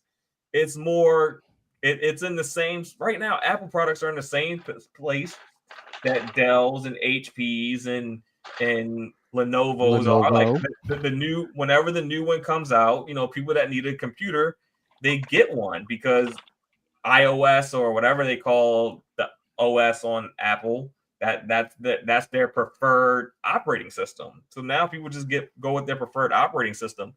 Apple does not have that same draw where people like have to stand outside to get the product anymore. It's not that anymore. It was that during the Steve Jobs hype era, but since he has passed, and I think the guy who took over now, Tim Cook, I believe that's his name. Since he's taken over, that's not a thing anymore. People are not lining up to get the latest Apple products anymore like that. It's not what it used to be. Actually, so question: is Surface outselling MacBooks right now? Have they ever? No, because Windows, but it's Windows. So what Windows outsells Apple. But Surface has never been known as a full-fledged laptop. They were known as like mini laptops. No, they released an entire Surface Pro and a Surface Book. They've released an actual official laptop. Yeah, they have a laptop. They have tablets. They have their own devices. I mean, because I know when I look at Surface though, it's like a lot of people who buy Surfaces, they do like them. But the thing about it is like Windows have so many other laptops, and when people buy laptops, sometimes like majority of people buy it for more power. Now, yes, Surface Pros do got some power with the Snapdragon X Plus chip, but nowhere I'm not near talking about Surface Pros. I'm talking about Surface Books, where your Surface Pro is still a tablet. No, Surface Pro is it's a tablet. Yes, it's still a tablet. No, they got a laptop. Microsoft Surface laptop. Yes, they have a laptop, and they have Surface tablets. They have raw tablets. If it doesn't say book or laptop in it, it's a tablet because the keyboard comes off. Yeah, they have a tablet. They have a regular tablet, like at the NFL games. They're the official sponsor of the NFL. They have their own. But they're using Surface Pros, but they're tablets. That's all their laptops are thin clients, though. They're like thin laptops. They're meant to be small and compact. I don't think that's a fair comparison compared to Apple's laptops. Okay, again, look up a Surface Book. You could configure them when they were still actively like marketing them and trying to sell them. You could build one.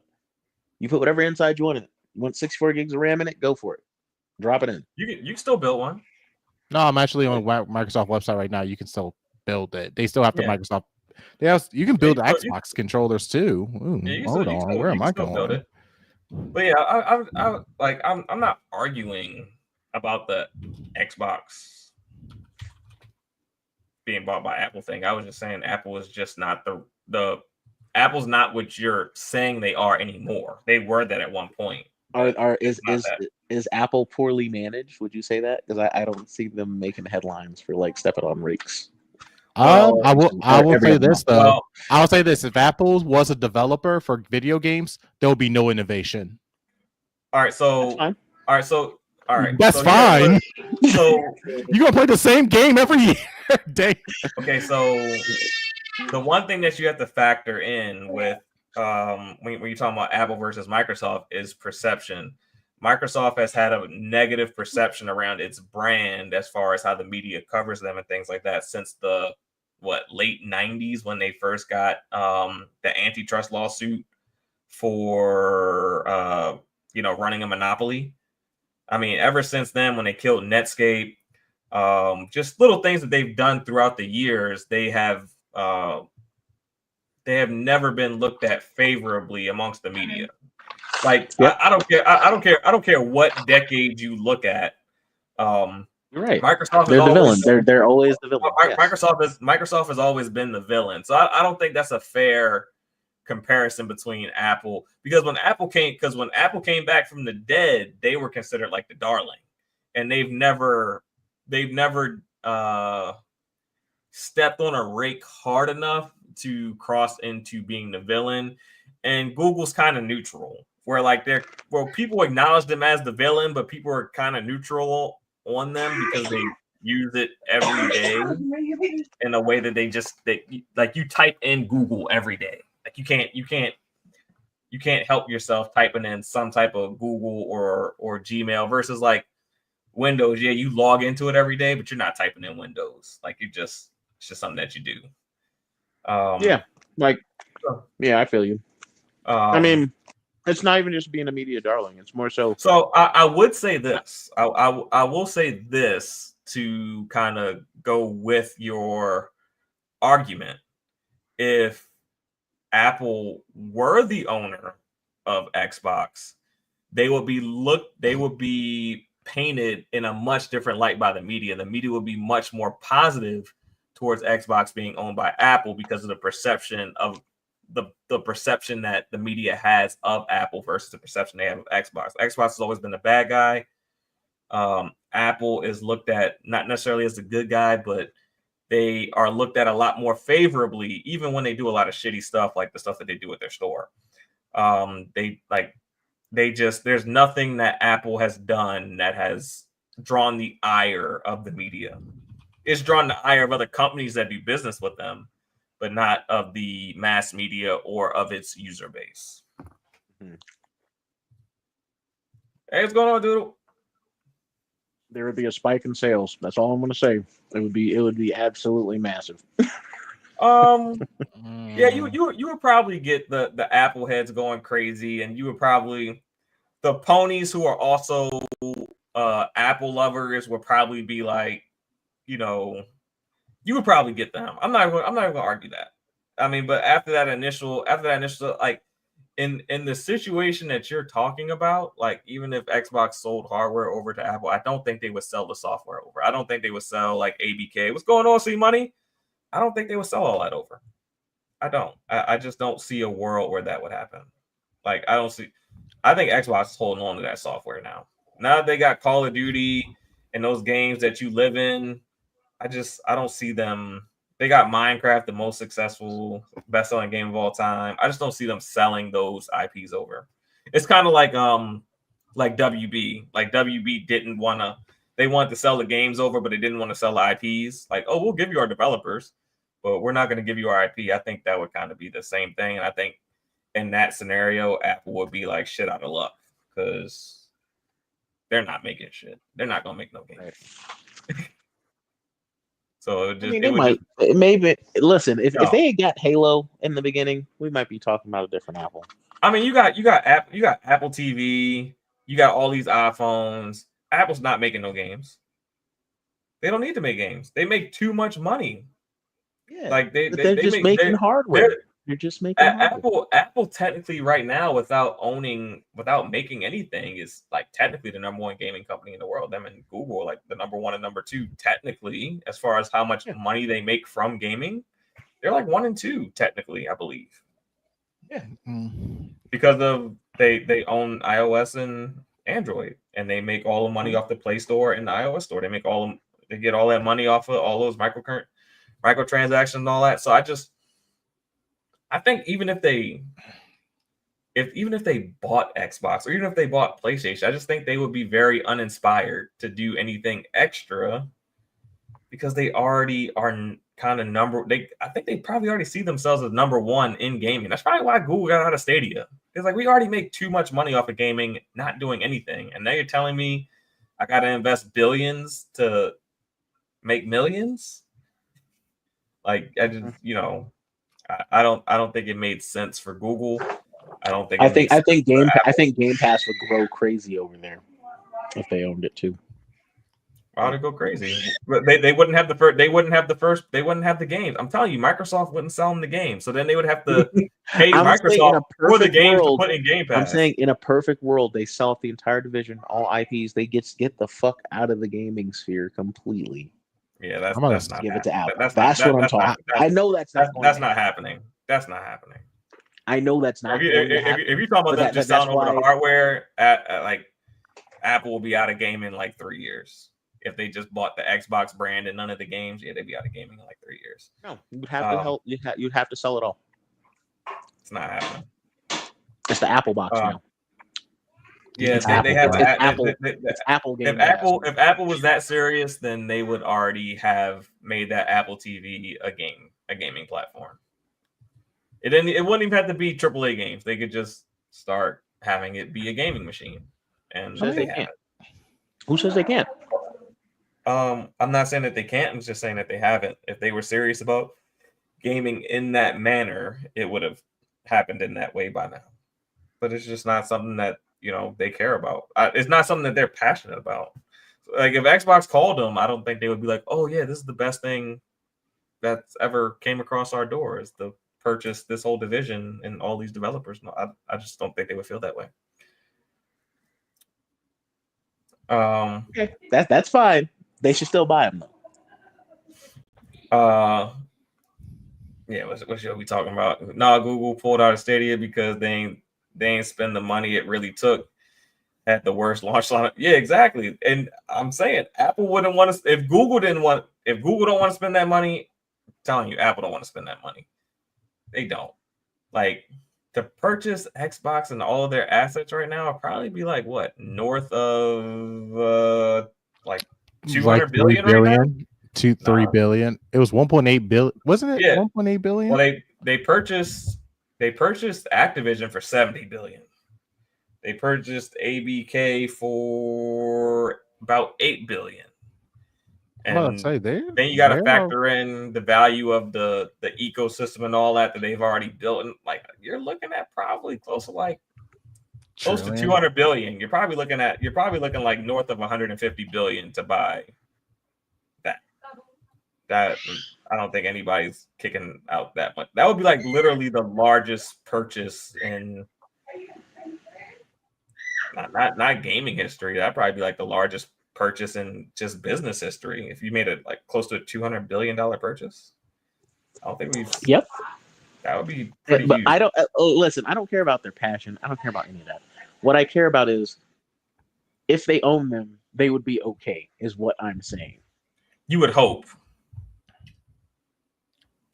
No, they've shown me that they would with their own shit that they make and own. they would be okay. I don't know because does Apple have a history of acquisitions? I can't think of any big acquisitions that they made. So it's hard to say that how they would treat something that they acquired. Oh, 75.4. Yeah, that's what I said. Yeah, it's like 70 billion and ABK. I said ZeniMax was 8 billion. All right. That's what I said. ZeniMax was 8. Unless I misspoke. I don't know. Rewind the tapes back. We'll see. All right. They buy. Apple buys tech. They don't really buy companies. Yes, I'm saying. So it's hard to say. Now we've had the two most outlandish members of the panel go back to back. Nappy, bring us home. Bring some sense to this conversation. Actually, no. They bought Beats, bro. They made Dre a very rich man. They made Dre a very rich man, but I would argue that the Beats brand has gone down since they have been purchased by Apple. And they killed the streaming service. They killed the Beats streaming service as soon as they purchased them. Now that you bring that up. But yeah, I feel like Beats products have gone down in quality since they got purchased. But yeah, Nappy, bring us home. Bring some bring some logic to this discussion. We've had Oh. we've had extremes on this side and extremes on the other side. So like land is somewhere in the middle. From my knowledge, then this kind of extends outside of gaming. Microsoft is really just trying to meet a quota, and they are cutting any and all expenses to meet this quota to satisfy their shareholders. Yes. That's why it's not just the gaming division, but it's also just regular engineers, tech job, customer service. Like they already got rid of a lot of their coders. They already said the tech industry 30% of coding is now done through AI now. Yep. So like they're just cutting corners. They're just cutting corners wherever they can to meet this trillion. They're trying to get this $1 trillion mark, and they are so close to it. Like they are extremely close to this $1 trillion. Yeah, they're projected like 18 months away from being a $5 trillion company, so their value is supposed to go up like $2 trillion in the next 18 months. Yeah, so that's why if the AI thing goes well. Yeah, there are a lot of companies have been. There's a whole AI race that I just really hope it fails, or the AI takes over and just we go in Terminator. Man, but I saw something the other day that they put certain AIs under a stress test, and like the AI started threatening them and blackmailing them and all types of other stuff. Like AI is like starting to fight for their existence. Yeah, and AI is calling us stupid and saying that we can't even manage our own lives, that we need to shut up and start using AI. I've seen some crazy stuff. They say we don't even love each other. We don't even love ourselves. I was like, damn. AI is getting crazy. If you look at everything that's going on, AI, there's some crazy stuff going on. So,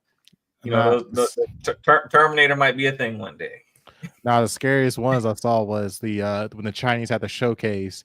They had the AI girlfriend that actually can like kiss you and make out with you like a regular girl. I was like, oh hell no. I don't know what you watching. I'm not watching. No, it was a Chinese showcase. It was crazy. They showed dogs that could do flips, that can walk on any terrain.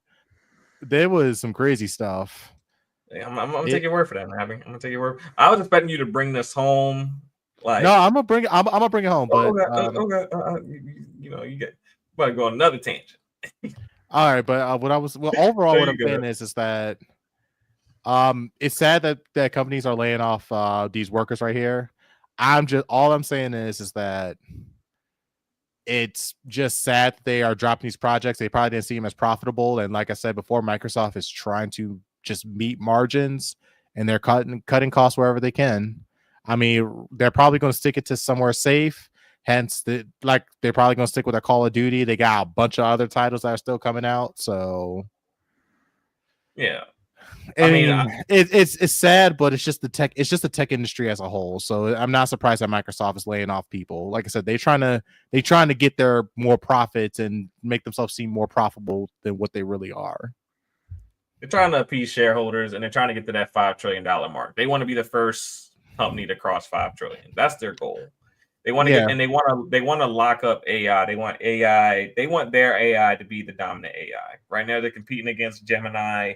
They're competing against Meta, and I don't think Gemini has them beat at the moment per se, but I think Meta is more of a threat than people think. Hey, did you see Google's new AI? Yeah, Gemini. Gemini. Yep. Yeah, Gemini is theirs. Gemini is theirs. Oh. Gemini is really good, but I don't think people are using it to the point where it's like overtaking Copilot quite yet. No, they use it to make a bunch of AI YouTube videos. That's for sure. Yeah. But I think the biggest threats right now are actually the social network AIs, which is Meta and Grok. I think those are a bigger threat to Google right now than Gemini is. Yeah, they're being constantly fed information. Yeah, like that's what I'm saying. The social media shit is getting fed. It's getting fed more than information. It's getting fed, social cues and like kind of how we communicate with each other more so than like a search query string would. I mean, and they got the glasses now. The Meta glasses are fire. Have you seen them? No. The glasses with the Meta built into them.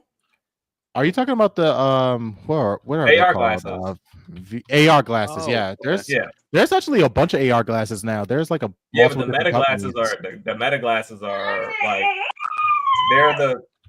they're the first ones that have one of it's the first ones from one of the big companies that have the AI built into it. Like the Google glasses, like Google had the lenses back in the day, but it didn't take off.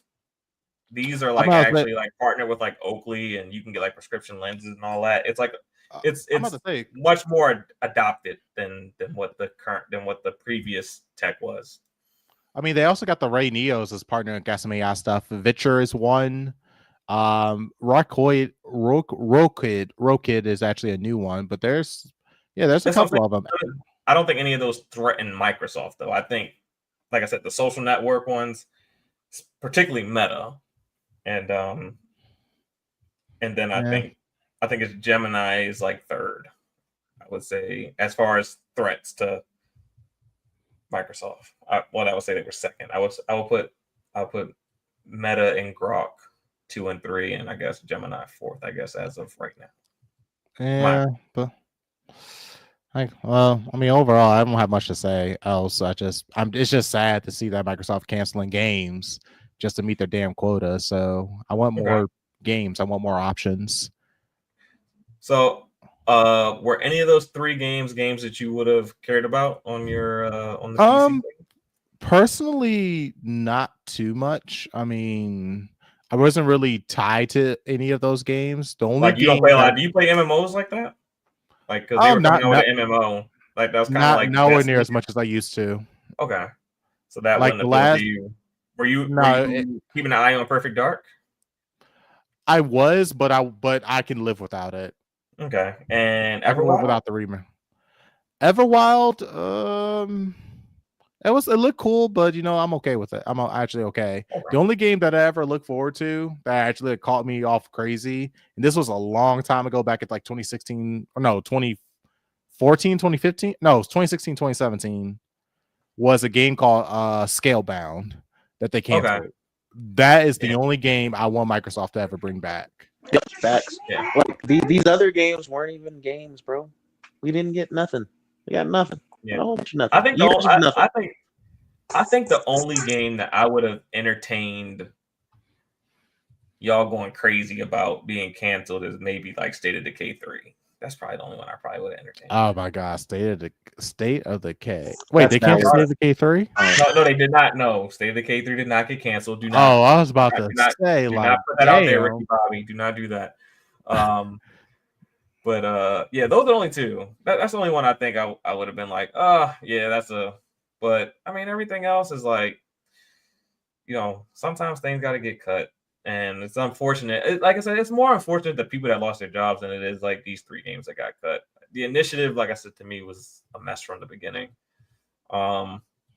It's just a shame that they put too many leaders, too many people that were used to being the top dog into one studio and expected it to work. But yeah. I think we hit this topic on the head. I'm gonna go ahead and grab a timestamp because I missed the timestamp last time. But I'll go back and get it because I've been doing sucky with that. And we'll get the timestamp now, which is I'm leaving, okay? Hit this last one real quick. Are you rolling out? Yeah. All right. Thanks for coming through, Omar. I don't think we're gonna spend too much time on this last topic anyway, but go ahead, have a good one. Yeah, no, I will give my opinion laptop next week. I'm not avoiding it. It's just shout out to everyone who came through. Hit that like button. As for me, we did a spoiler cut for Clair Obscur 33 Expedition 33. So all right. If you're interested, listen to our cast rambling. Spoilers. It's our go-to so far, followed by the trending second. So yeah, see you next week. All right, see you next week. All right, with that said, we will roll into our final topic of the night, and that would be let me see. Let me get the banner up. Helldivers 2 going to Xbox. it was something that was rumored last year, and it looked like it kind of died off, but looks like it came back because the day after the announcement of these layoffs, we got the announcement that Helldivers 2 was coming to Xbox. And not only is it coming to Xbox, it is going head-to-head against Gears of War Reloaded, which I find to be interesting, to say the least. I'm not sure how that's going to rock.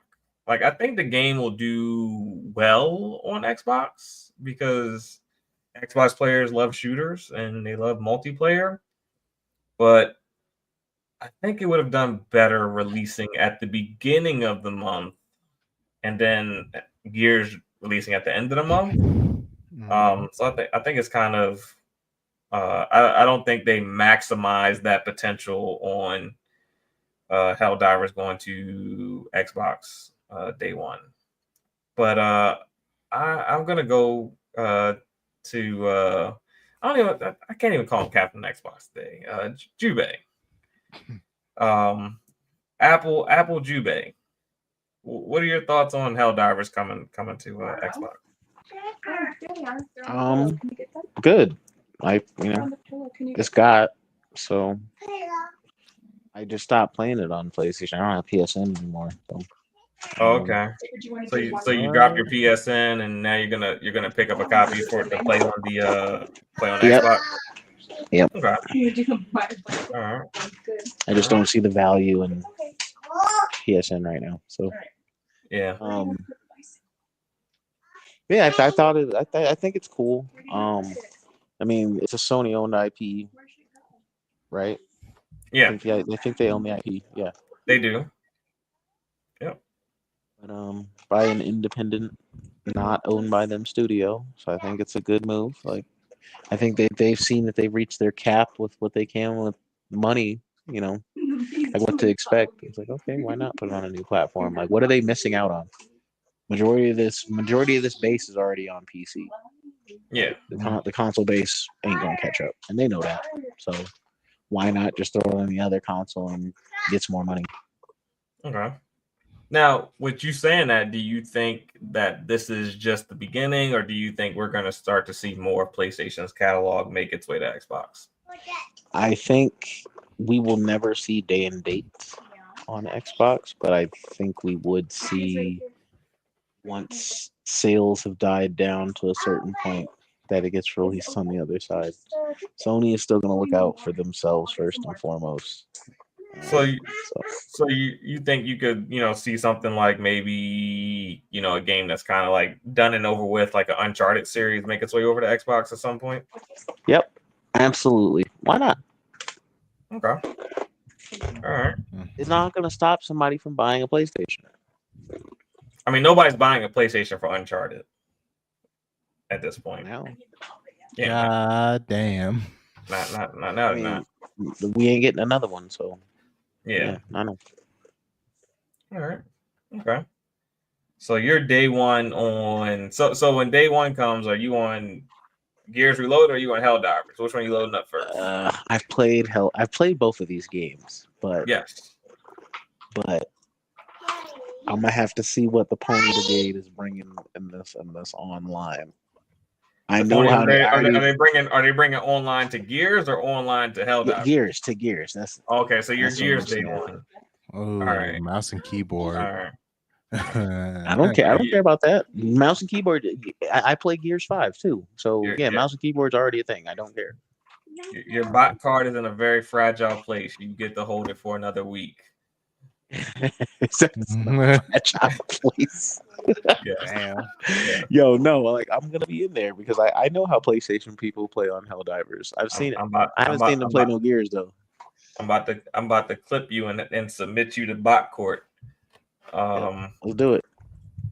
And Nappy, I mean you're kind of in neutral land as Mr. PCMR, but seeing Helldivers come to, I know you're a Helldivers player. You are a big fan of Helldivers. You're one of the biggest proponents of it when it first got announced.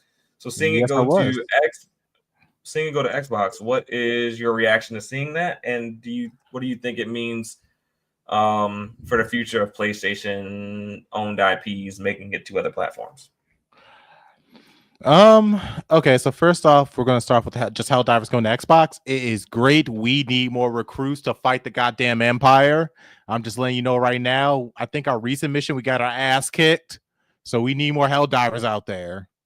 All right, yeah, like y'all don't understand. Y'all be losing. Well, sometimes there's active. It's a community thing. Like we actually can win and lose wars. Okay. The reason why we lost, we got our ass whooped. Yeah, because y'all need no more Helldivers. You need bots. Well, yeah, sure. You need the console that plays FPS, because that's what a lot of their first party games are. You need them sweaty bots. That's like just say it. Yeah. We need sweaty bots, but we definitely do, because now sometimes like if you don't know what you're doing, it's not just like you can just run and shoot down. Also, the developers still till this day, they will randomly go into people's matches, and God forbid if it's going too smoothly, they will just drop ships of enemies. Or if you got that one Helldiver who wants to solo everything, they dive in and see that, they be like, yo, he's doing too good by himself. Let me drop one on 2 o'clock, let me drop one at 6 o'clock, and let me drop one on 10 o'clock. All of a sudden that one Helldiver surrounded, can't do shit. Like, it's them developers actively watch and manage people's matches, and sometimes troll for shits and giggles. Yeah. So, again, we need all the Helldivers we can get. And besides, plus Helldivers 2 is a fantastic game.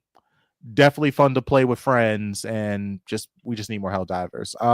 As far as Sony releasing more games to Xbox platform, why haven't you done this sooner? I'm sorry, glad enough to see like a lot of the PlayStation games are coming to PC a lot sooner. Like, we don't have to wait like 6 months. We got some as low as probably at minimum 6 months, but it used to be like we have to wait a year, but now it's like 6 months at this point. Yeah. So Xbox, I can see like Xbox players may have to wait a year before the games come out to their consoles. It's another way for them. I say 2. It's another way for them to like just make revenue. I mean, come on, Sony. Do you like money? I mean, come on. Final Fantasy Remake is finally coming to Xbox, and all the Xbox players are excited about that. The only thing they're missing now is Rebirth. Even though Rebirth is... See what I did there, right? Yeah. I see. I see. But like I said before, Rebirth, God forbid, man, y'all gonna be waiting until like 2028 or 2027 for that shit. Rebirth. I think Rebirth will come out fall of 26. Should be fall of 26. Rebirth? Yeah. It should come out a year later. I could see that. Right, I could see that. So the third Final Fantasy, be the best way to capitalize sales on that. Yeah, the third Final Fantasy. The third Final Fantasy is coming out in 2027. That's when the third one's coming out. All right, so it would make sense that you drop. I mean, we already know that Remake is coming this fall. It would make sense to drop Rebirth next fall on the Xbox, and then the following fall, the third installment releases everywhere day one. That would make the most sense. Yeah. Well, I mean, so I don't know what is the current deal with Square. That's as hell. I'm about to say, what's the current deal with Square Enix have with Sony? Because I know that they became very lax on their exclusivity deal, because Square Enix admitted they were losing money. So all right, so what happened was Square Enix decided to go full multi-plat. So they revisited all of their exclusivity agreements, and they negotiated them to go however which way, because it wasn't just Final Fantasy games. There were certain exclusivity tied to Kingdom Hearts, where I think Kingdom Hearts couldn't make it onto the Epic Store and things like that. It started off on the Epic Store, then it went over to wherever it was locked at. It was locked somewhere where it couldn't make it to Steam or whatever. That was outside of Sony. That was Yeah, I know what you're talking about. I'm just talking about exclusivity agreements in general. They negotiated those deals so that now Kingdom Hearts, you can play that everywhere. They negotiated, I think the Pixel remaster was locked behind some type of temporary exclusivity. Now that's everywhere. The 16. I know Square. I know Sony actually helped in the development of that game, and that was part of the reason they had exclusivity. But now that's everywhere, and now the remake series is about to be everywhere. So I mean, it's just like Square needs money. They lost half their company messing around with Sony. So yeah, not only that, but what's Western Studios too? Yeah, they lost the whole Western Studios. They lost all their Western Studios messing around with Sony. Yeah, and then also that live service crap they try to pull that no one played. Which one? You talking about the mobile games? Actually, Square Enix is still big on them. Or mobile. They got some decent mobile games that are live service. And they got Final Fantasy Ever Crisis that's still going. That's one of the mobile games I have yet to touch. It's on Steam too. You can play it on Steam, so you don't even have to download it on your phone. Nope. Look, man, I'm taking a break from mobile gaming. I still got this Red Magic 10 review I'm working on for the gaming phone. I got more than enough mobile gaming. Trust and believe. I believe you. And then Final Fantasy 14, of course. I think those are the two that I know about. Well, I know 14 is still going live and strong. Like 14 is still pretty strong. Yeah. But back to Square though, I would definitely say like Square, if you did negotiate yourself out of exclusivity with Sony, hey man, just drop the 1 year exclusivity. Just drop all that shit off at once. Yeah, I think that's the plan now. I think the third remake game is gonna be day one everywhere. Yeah, so I think so. But yeah, for Sony, hey Sony, you want to make some money? Drop the Spider-Mans on Xbox. There you go. That would be big. That would be big. I mean, I'm not saying God of War. I think the first two Spider-Mans will do good. I think Spider-Man and Miles Morales will do good. I think a lot of people had issues with Spider-Man 2. I don't know how, but if you bundle it all together, if you bundle all three together, then you're good to go there. Oh, you bundle all together for $80 or $70? Then that bundle them all for probably $120, $40 a game. $40 a game. Ooh, let me look at the Steam. Let me see these games on Steam. That's not bad. If you bundle all four Spider-Mans together, all three Spider-Mans, that's 3 games, $40 a piece. That's not bad. Oh damn, Spider-Man still sitting $60 on Steam, regular price. So yeah.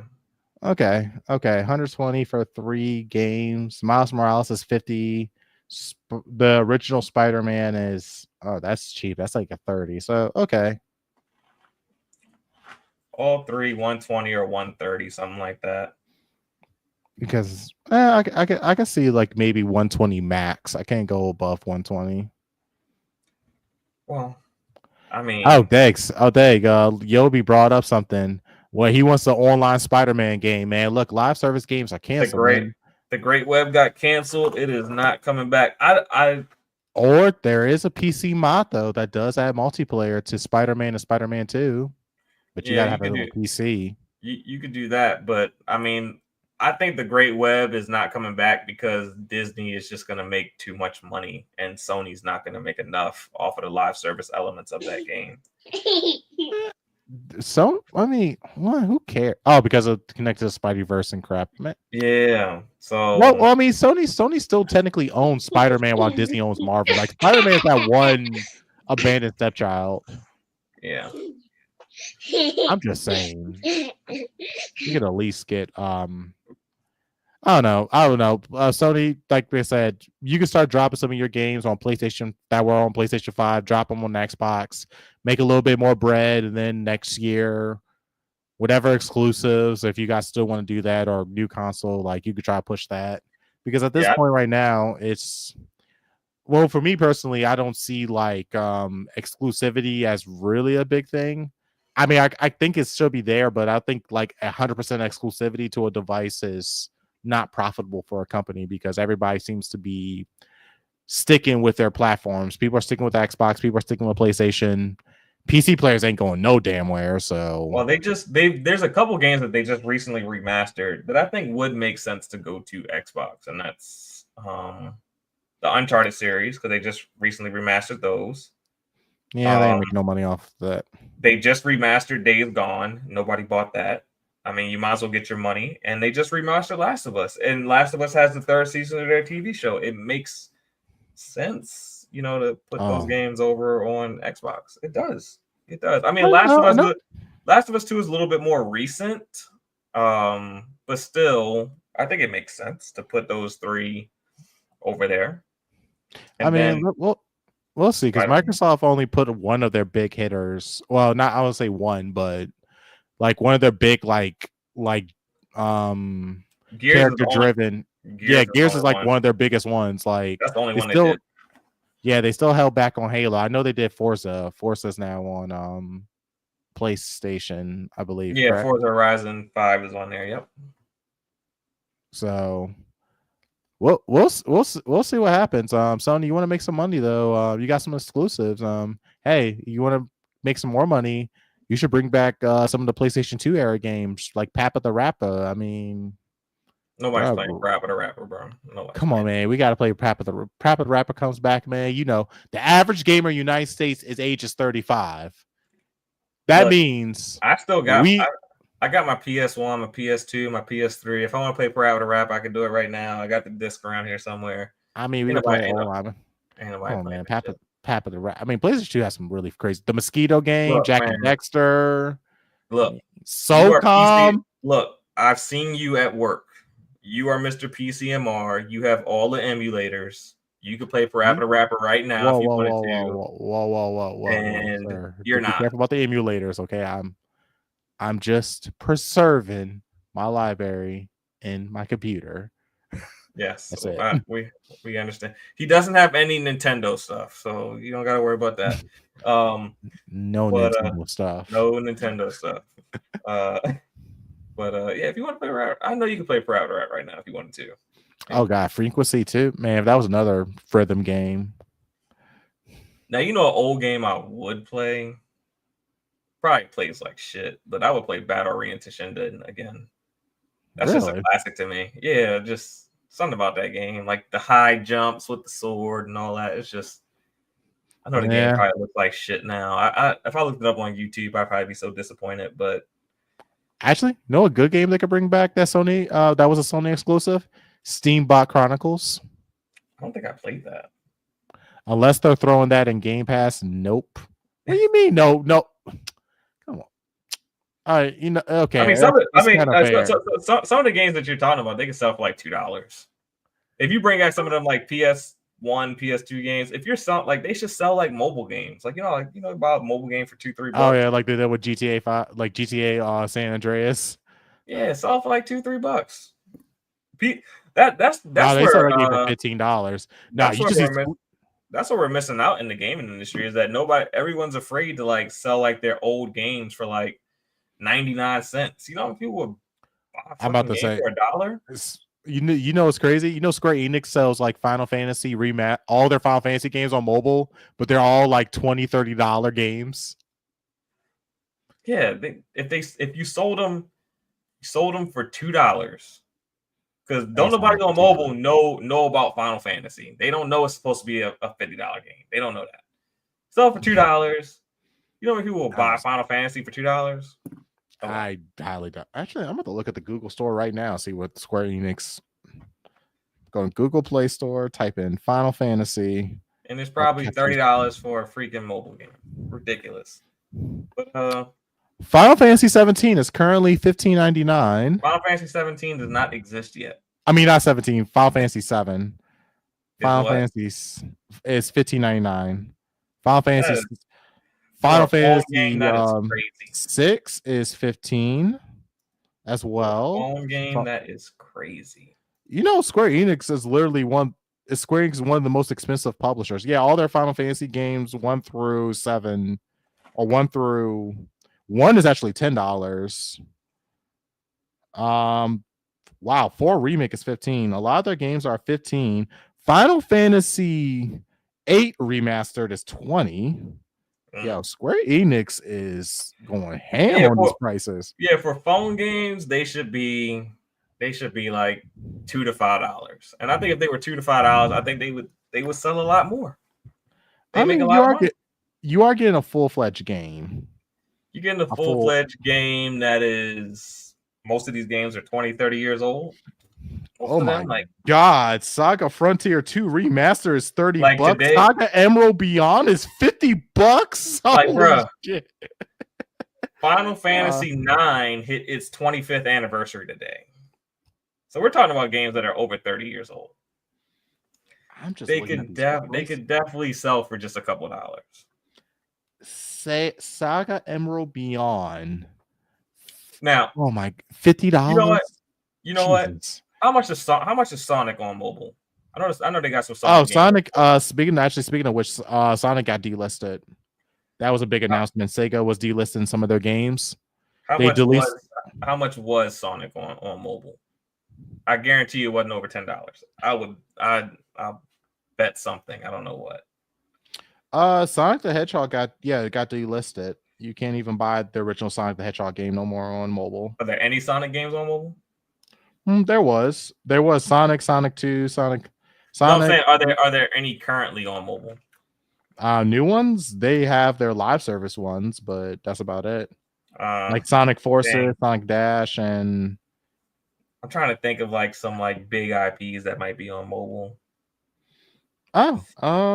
So they basically delisted Sonic the Hedgehog. Is Mega Man on mobile?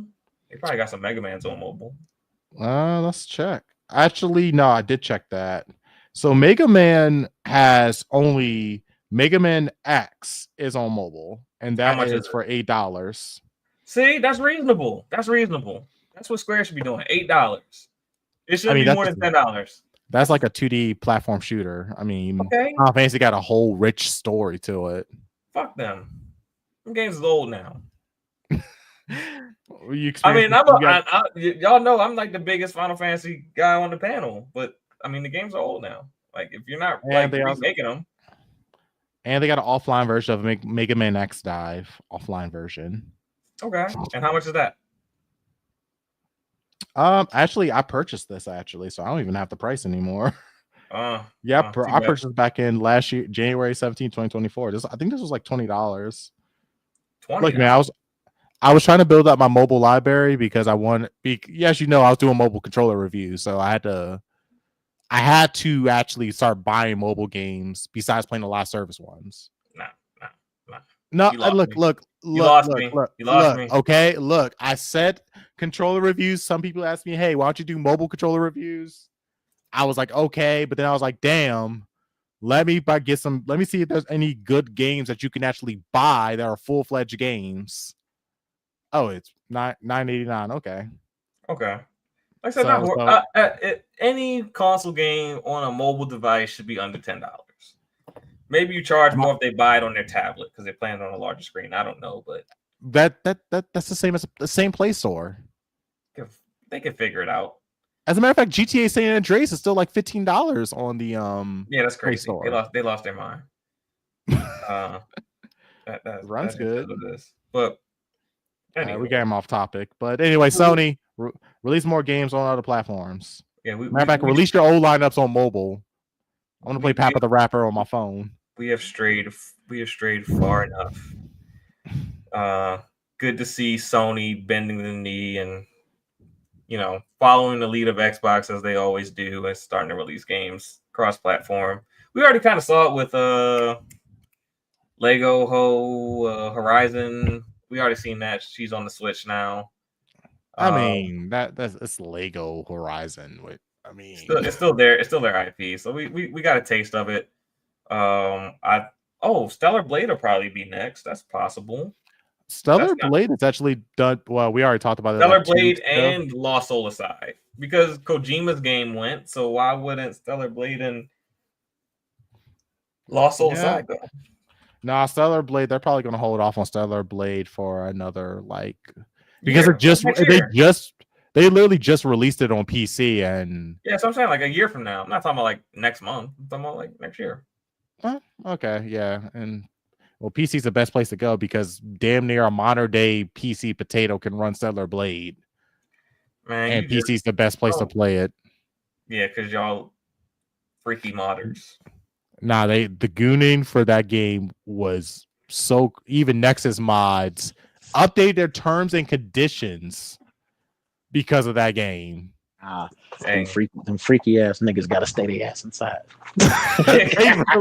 Like it was so That's bad. The problem. You made That's a the problem. whole They're staying inside and Stellar Blading. They're not touching grass. It was so bad that literally Nexus mods updated the terms of service. The mod, man, they were giving them damn characters BBLs. It was crazy. Good. They paid for the game. They can do whatever the hell they want. I thought you was just talking about ownership, bro. No, you're right. You own the game. They just worried because that's a real Korean woman that they're playing with. That don't matter. They can find a picture of a real Korean woman, go on to Photoshop totally for free, and do whatever the hell they want with it, and nobody can tell them anything. Sounds so. Look, Am I wrong though? Right. Am I wrong? Right. We are now advocating for the gooning community, and I will not have it. I will not have it. Oh God! Just go to a strip club, man. Damn. All right. They need them digital girls, bro. They don't put on enough deodorant to go to the strip club. I'm just gonna scoot y'all along to the outros. I know y'all got work in the morning. We are lost as a people. We are advocating for the Gooners on a gaming podcast. Jube, where can people find you, and what will you be playing? Fucking Stellar Blade, buying the shit out of it. Also, say fuck the strip club. He got his Stellar Blade bitches. You can find me playing Stellar BBL. Stellar BBL. BBL Blade. No. All right, you can find me at jubeisensei on gaming platforms, jubeisensei everywhere else.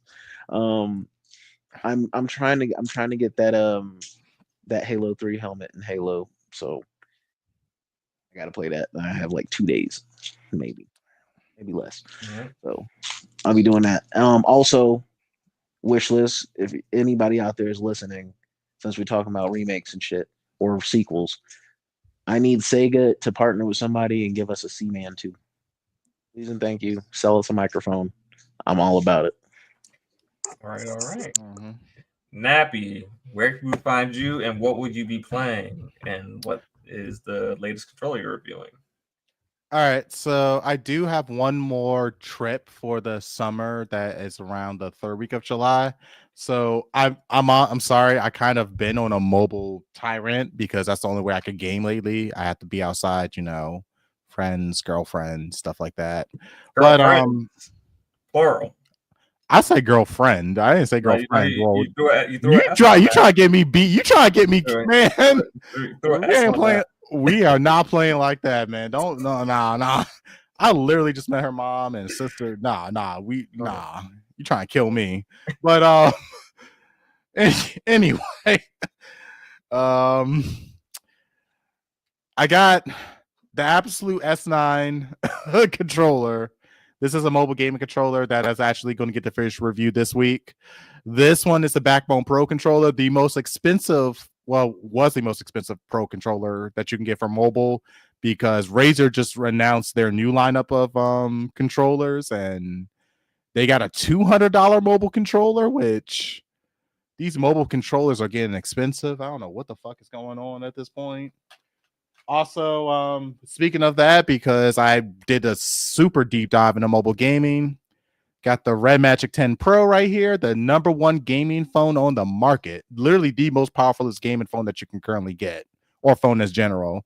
Has a little switch, goes into a cool looking gaming mode animation, play all your games. I'm going to review this phone. It's my second phone because it takes terrible pictures. My S22 I still got here, so I've been rocking 2 phones for the past like 2 or 3 months. Yeah, one for each girlfriend. Whoa. Actually, no. My girlfriend actually has both of these numbers. And she calls both of them. If she can't reach me from one, she just calls the other one. Yeah. So they both do. Chill. All right. Well, you can find me tomorrow. As far as I know, you'll find me tomorrow with C Money and Doodle rocking out 8 p.m. Eastern Standard Time. Other than that, you can find me on Twitter at pharaohbazard, and you can find me here Mondays 9 p.m. Eastern Time. Hit that notification bell, hit that like button, subscribe. I want to thank you guys for coming through and getting that weekly dose of that vitamin G. With that said, we are out. All right. Peace. I'm on the outside looking in, and I wanna be back on the inside. I don't wanna be left on the outside, all alone.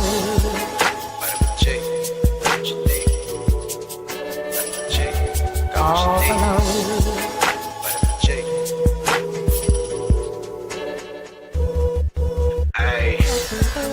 Rockin' with beats, discussing the heat in the streets. Take over the west and the east. I got what you need, a dose of this vitamin G. You rockin' with beats, discussing the heat in the streets. Take over the west and the east. I got what you need, a dose of this vitamin G. You rockin' with beats, discussing the heat in the streets. Take over the west and the east. I got what you need, a dose of this vitamin G. Rockin' with beats, discussing the heat in the streets. I got what you need, a dose of this vitamin G.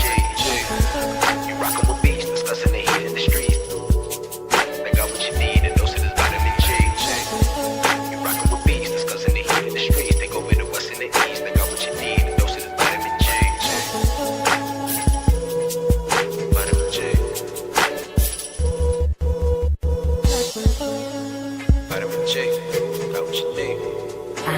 On the outside looking in, and I wanna be back on the inside.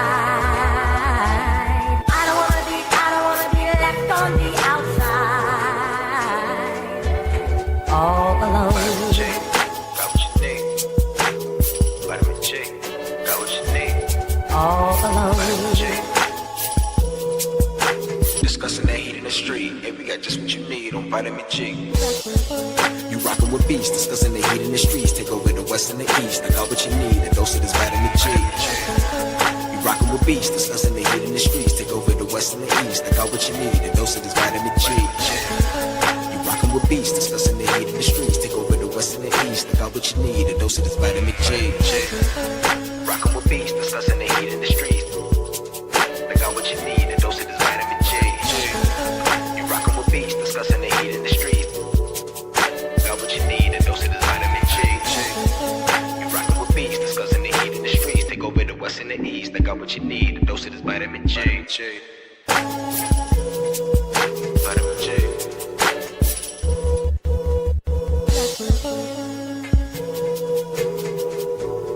I'm on the outside looking in, and I wanna be back on the inside.